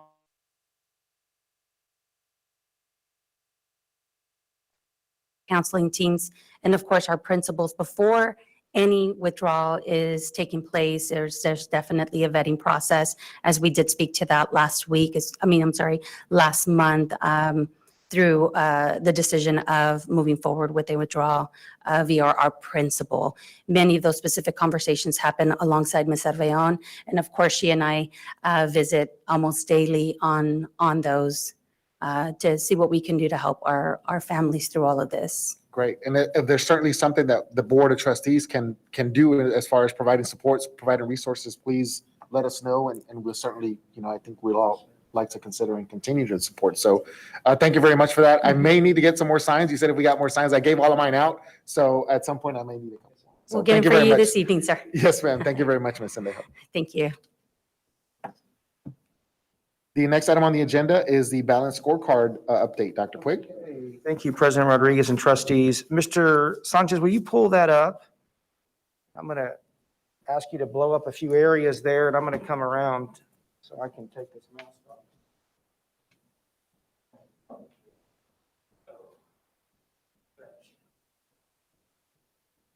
You can cue the Darth Vader music when I come up. Okay, much better. Trustees, we've spent some time working on the balanced scorecard with Dr. Gropel and, of course, the executive leadership team. And let's make sure we understand what the purpose of the balanced scorecard is. The balanced scorecard is going to give us a strategic focus for the organization to make sure that we have areas which we want to hold the organization accountable to. And as I've always said, if everything's important, nothing is important. And so the balanced scorecard really focuses on, and this is just a draft of what we've been working on, and the board will have an opportunity to approve this in the near future. Really 4 perspectives you'll see there. 1, 2, if you look at the third column where it says perspective, the 4 perspectives, the first one is student success. You have a customer focus. And if you go down a little further there, you'll see a learning and growth, and of course, the fiscal health. And let's go back up to the top there, Mr. Sanchez, if you will. So those are the 4 areas for which we want to move the organization towards our strategic focus, those areas. And then we want to measure what's happening in those areas. And all of it should be ultimately connected to our strategic plan. So if you notice about this balanced scorecard, you will see no mention of the word objective. You will see no mention of the word goal. The focus of the balanced scorecard is system. It's all about systems and making sure that the systems are well run. That is, that they have the right people, because the system is the people. And then what are those metrics within those systems? I'm not talking the lagging indicators, but the leading indicators. Lagging indicators are those end goals. I'm talking about what can we monitor in the system along the way so that we can make adjustments to make sure that we are improving in those 4 perspectives. Any questions so far? Okay. So if you look at the first perspective, student success, you'll see the first system. There's really 3 parts of the system we're looking at as a team. That is 1, effective Tier 1 instruction. That's the core business. Tier 1 instruction, in the simplest way to explain it, it's ensuring high quality teaching and learning for all students, from GT all the way up to special education, and everything in between. That's what your Tier 1. If you have a solid Tier 1 instruction, then you take care of 80% of your kids. 80% of your kids are taken care of right there in Tier 1 instruction. Then you have Tier 2, you'll get 15% of your kids in Tier 3, 5%. Right now, those percentages are, as you heard some data earlier today, are skewed in the wrong way. And so we are constantly digging ourselves out of a deep hole. And so the point of this is fix tier one instruction and measure that systemically. How do you measure it? Well, if you go across to the right, and by the way, this is just dummy data. This isn't real data. This is dummy data. So, and the colors don't represent anything. It's just to give you an example that green would be that the system's working well. Yellow, let's check this out a little bit. And red, we've got to regroup. And you decide that based on those measures within that particular system. So if you look at tier one instruction systematically, what would we measure in there? Well, you see, one of the measures would be looking at assessments. And you've heard a lot of the language tonight, and Ms. Prado mentioned, we use a lot of acronyms. We need to be careful with that. Right? When we talk about meets what? We talk about masters, matters what? Those are indicators within STAR test, right? Meets, masters, approaches, meets, masters. Of course, meets is always the target. And we heard today some of those meets at third grade, as we heard, we have an opportunity there. So you want to measure tier one instruction by measuring those meets and masters levels systematically through formative assessment. And then if you continue across the right there, you'll see what does it look like actually, what's our target, where are we at year to date, and what's our strategy? One of the strategies is the fundamental 5. You've heard us talk about the fundamental 5. It's just basic good quality instructions. 5 moves that we want to do systematically from framing the lesson, critical writing, recognition and reinforcement, making sure that we're in the power zone, doing those things that we need to do systematic that improve what? Tier 1 instruction. Okay, the second piece of that is the curriculum alignment. That is making sure the materials that we are using from pre-K all the way to 12, systematically with all 8,320 students are aligned to the state standards. And they are written, they're taught, and they are assessed. And then we intervene to make sure they're successful systematically, not in pockets, not, oh, it's great over here and it's okay over here. So, but you have to measure that. And one of the strategies we're going to use is our TEACS resource system. Well, here's the good news. We don't have to rebuy that. Don't have to buy it again. We have it. We just haven't implemented it to the level that we need to. We are now. And then the elementary reading, our earliest learning, as we talked about tonight in the TIA conversation about that's where the investment needs to happen. If we get them where they need to be by third grade, it sets them to a new trajectory that is amazing. We have to commit to that. And so part of that strategy would be creating the literacy leadership team to make sure that the resources that we're using, whether it's phonics, whether it's balanced reading, and those resources support those type of programs are done so in a way that the leadership across the district, campus leadership, teacher leadership is committed to that, and we're measuring that along the way. And if it's not working, we're intervening on what happens. Okay, the second system within the student success perspective is student self-efficacy. And measuring that with a number of surveys, a formative questionnaire to measure, and this is important. The student has to take ownership. That's what empowerment is. The student has to take ownership of that learning. We have to make sure that they are part of that process, but they're not passive, they're active. We engage them. Their ability to manage their own learning, it's part of our job to help them rise. That means owning the conceptual attainment that is so essential to their development. And that's going to be a challenge. Well, part of the strategy to that is what? Some of the things we're doing already, if you go across to the strategy, there is student goal setting. Allowing the students to set goals for their reading levels, for the mathematical attainment, and letting them own and monitor that progress. And the third piece is really probably one of the most undervalued, but probably has the most bang for the buck, and that is quality coaching and feedback. How do you measure that? Well, you have to have very good professional development to learn how to coach people, particularly coach adults, right? Teaching is I'm a teacher first. I'm on special assignment, at least for today I am. We'll see what happens at the end of the night. As the teacher, that's my goal. And I'm a special assignment as a superintendent, right? I'm a teacher first. And it's very personal, very personal. So being able to coach someone on something so personal takes a lot of finesse, takes a lot of coaching, and takes a lot of honing of your skills to connect with something that's very personal to them.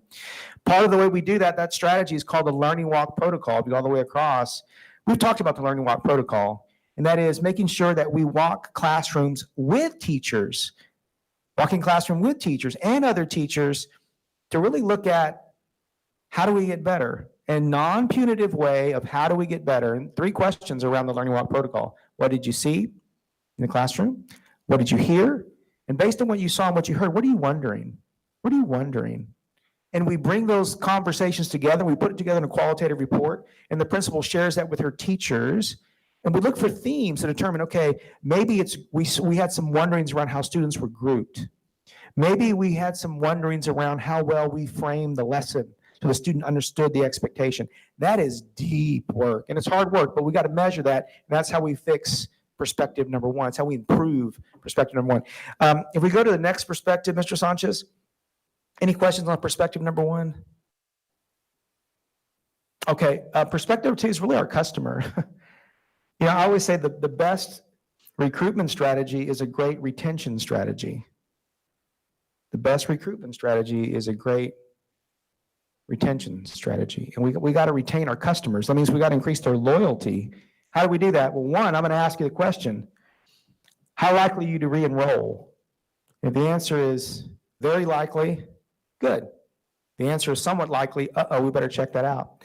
If the answer is neither, or the answer is somewhat unlikely or very unlikely, danger, we better have a handle on those customers and measure that frequently. The next metric related to that is likelihood to recommend.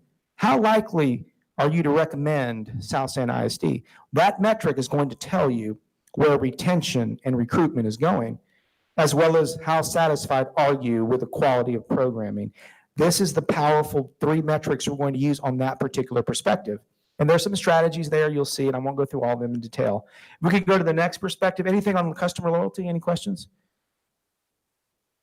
If we go to learning and growth, there are really 4 areas systematically we have to monitor. 1 is the quality of the professional learning community. 2, the professional, what I call, I guess, the PPLP, the personalized professional learning plan. The recruitment, I always use the term blue chippers. How do we recruit the best of the best? And we don't use that word lightly. You have to prove you're a blue chipper, not only through the interview process, but also demonstrate an attitude of, I am always growing. I'm always trying to improve. And we got to measure that. How do you measure that? One of them, you see the metric, there's a fit assessment. Doing a fit assessment to determine if their values of improvement comport with the values of the board, superintendent team, and determining if that's the folks we want to hire. That fit assessment will be a vital part of that. And a part of that, if you go all the way over to the strategy there within recruitment of blue chippers, you'll see why South San.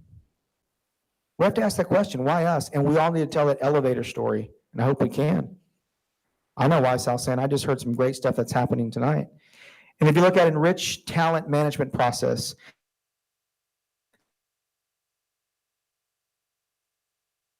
strategy, that's called a principal empowerment and on-deck program. How do we recognize the talent within our midst and put them on deck? It takes time to build that program, but we have to put that strategy in place if we're going to identify the talent within our midst. If you go to the last perspective, any questions on learning and growth? This is just a draft, by the way. You can blow it up tonight if you want. Fiscal health. I've said ad nauseum, we cannot divorce fund balance from learning. And if I have misrepresented that in any way, shape, or form, that's on you, not me, because I've been really clear that fund balance must be linked to learning. Otherwise, we're playing school. Fund balance is a threshold variable. That's a threshold. You got to do that to go to the next level. And so we've got to do that very carefully. So the metrics we're looking at here is AROI. How do we create infrastructure and really program evaluation to support that we're measuring academic return on investment that's connected to fund balance? How do we do that? Well, the program evaluation is one piece, and also you go all the way to the right. How are we doing the academic and audit, internal academic and audit evaluations? That comes from inside. We've got to do that and determine if we're getting the return. If we're getting the return, keep it, invest in it. If we're not, abandon it. If you don't abandon it, you wake up 20 years later and you go, oh my God, what happened? Here we are. Enhanced strategic staffing. And this is why when Ms. Prado was bringing up the staffing, I'm intrigued by it. And that's why I asked the question, well, help me understand that. I'm seeking to understand. I need to understand. Well, what I understand is we haven't had any staffing ratios applied here for decades. And so when people make comments, well, we don't have staffing, we don't understand, how do you know? How do you know? I have to ask, is that a fair question? I hope so, because I want to know. When you make that statement, okay, how do you come up with that? Because we haven't had staffing guidelines here.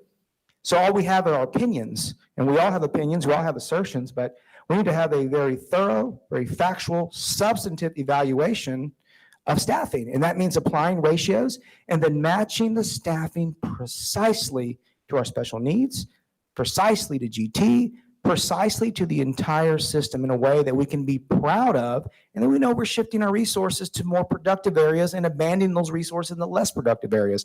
And that's called fiscal health. And that ties into the last system item there under fiscal health, that's strategic resource allocation. Looking at campus efficiency reports to make sure that we have adequate teacher loads. And you go all the way to the right, the most important strategy there, is building a master schedule that's configured for children and not adults. And that takes a lot of work. It takes a lot of breaking some habits, organizational habits, and reestablishing some new habits that are focused on a master schedule that maximizes student learning and not necessarily placates adults. So that in a nutshell is where we are with the balanced scorecard, and I'd love to have some questions on this one. Thank you very much for that, Dr. Puig. Board Yes, sir. members, are there any questions regarding the draft balanced scorecard to date? None? Well, I will certainly recognize myself for 3 minutes. Yes, I had sir. an opportunity to look at this. I know that this is an ongoing effort with our partners from MoKC and certainly all of the staff that's involved. And just, these are the questions that we've always asked ourselves is, how do we know something's working? How do we know something is going well, not going well? And what do we as board members need to know to help, like you say, keep it green? And how do we address the red or the yellow? So to me, this makes an abundance of sense on what is it that we are monitoring to achieve district success, right? To student success, to customer service. I mean, all of the, of course, very important, our fiscal health. So being able to, I think I mentioned to Dr. Puig one time when we talked about this initially, is once we get the final draft of this, we all agree that this is how we're going to score ourselves. It'd be phenomenal to have that some type of dashboard where I know I would be able to, if I run to someone at HEB or at Sam's and I'm trying to have a recruitment type conversation or run to a parent about how we're doing, to be able to pull that up and say, no, our student success is green, or this is how we're measuring that type of stuff. So have that type of conversation and understanding of why we're waking up every morning. I feel empowered by it. I don't know how other board members feel. I don't know how the administration feels by it, but I certainly feel empowered by it, and that's going to empower our kids. So I'm excited about the balanced scorecard. I can't see what the final draft looks like. This actually looks pretty good, but I know there's still some work left to do. There's still some work, sir. But certainly I appreciate the efforts to date. So I anticipate the final one. So thank you very much for that. Thank you, Chairman. Thank you, Yes, sir. trustees.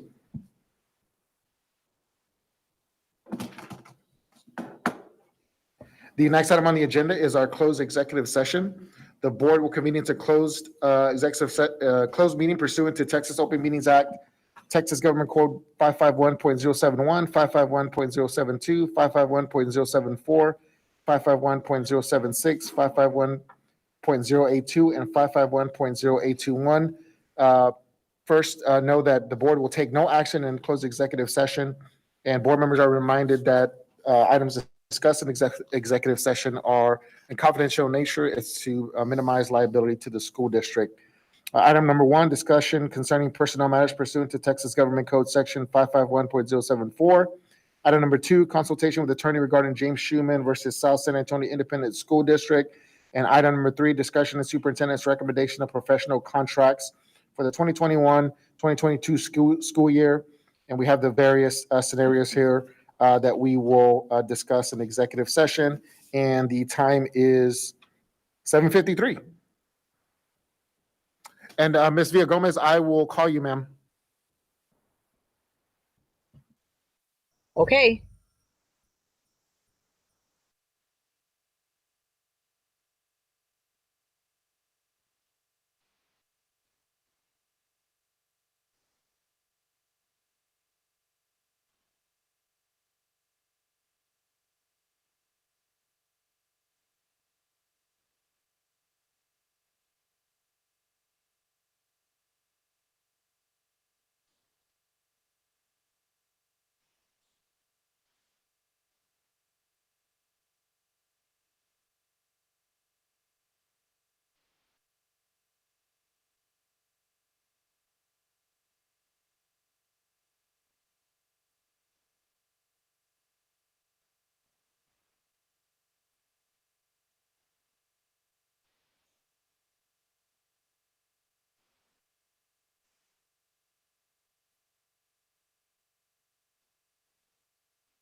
Ms. Villagomez, are you there, ma'am?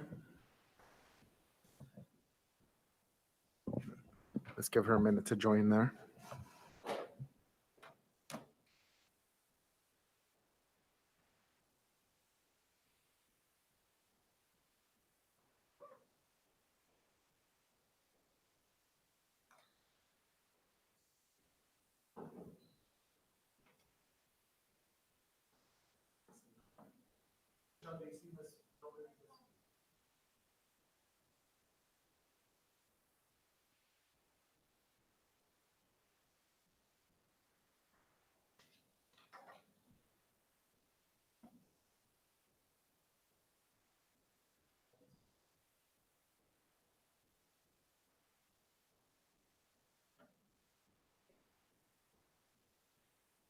Ms. Villagomez, can you hear us?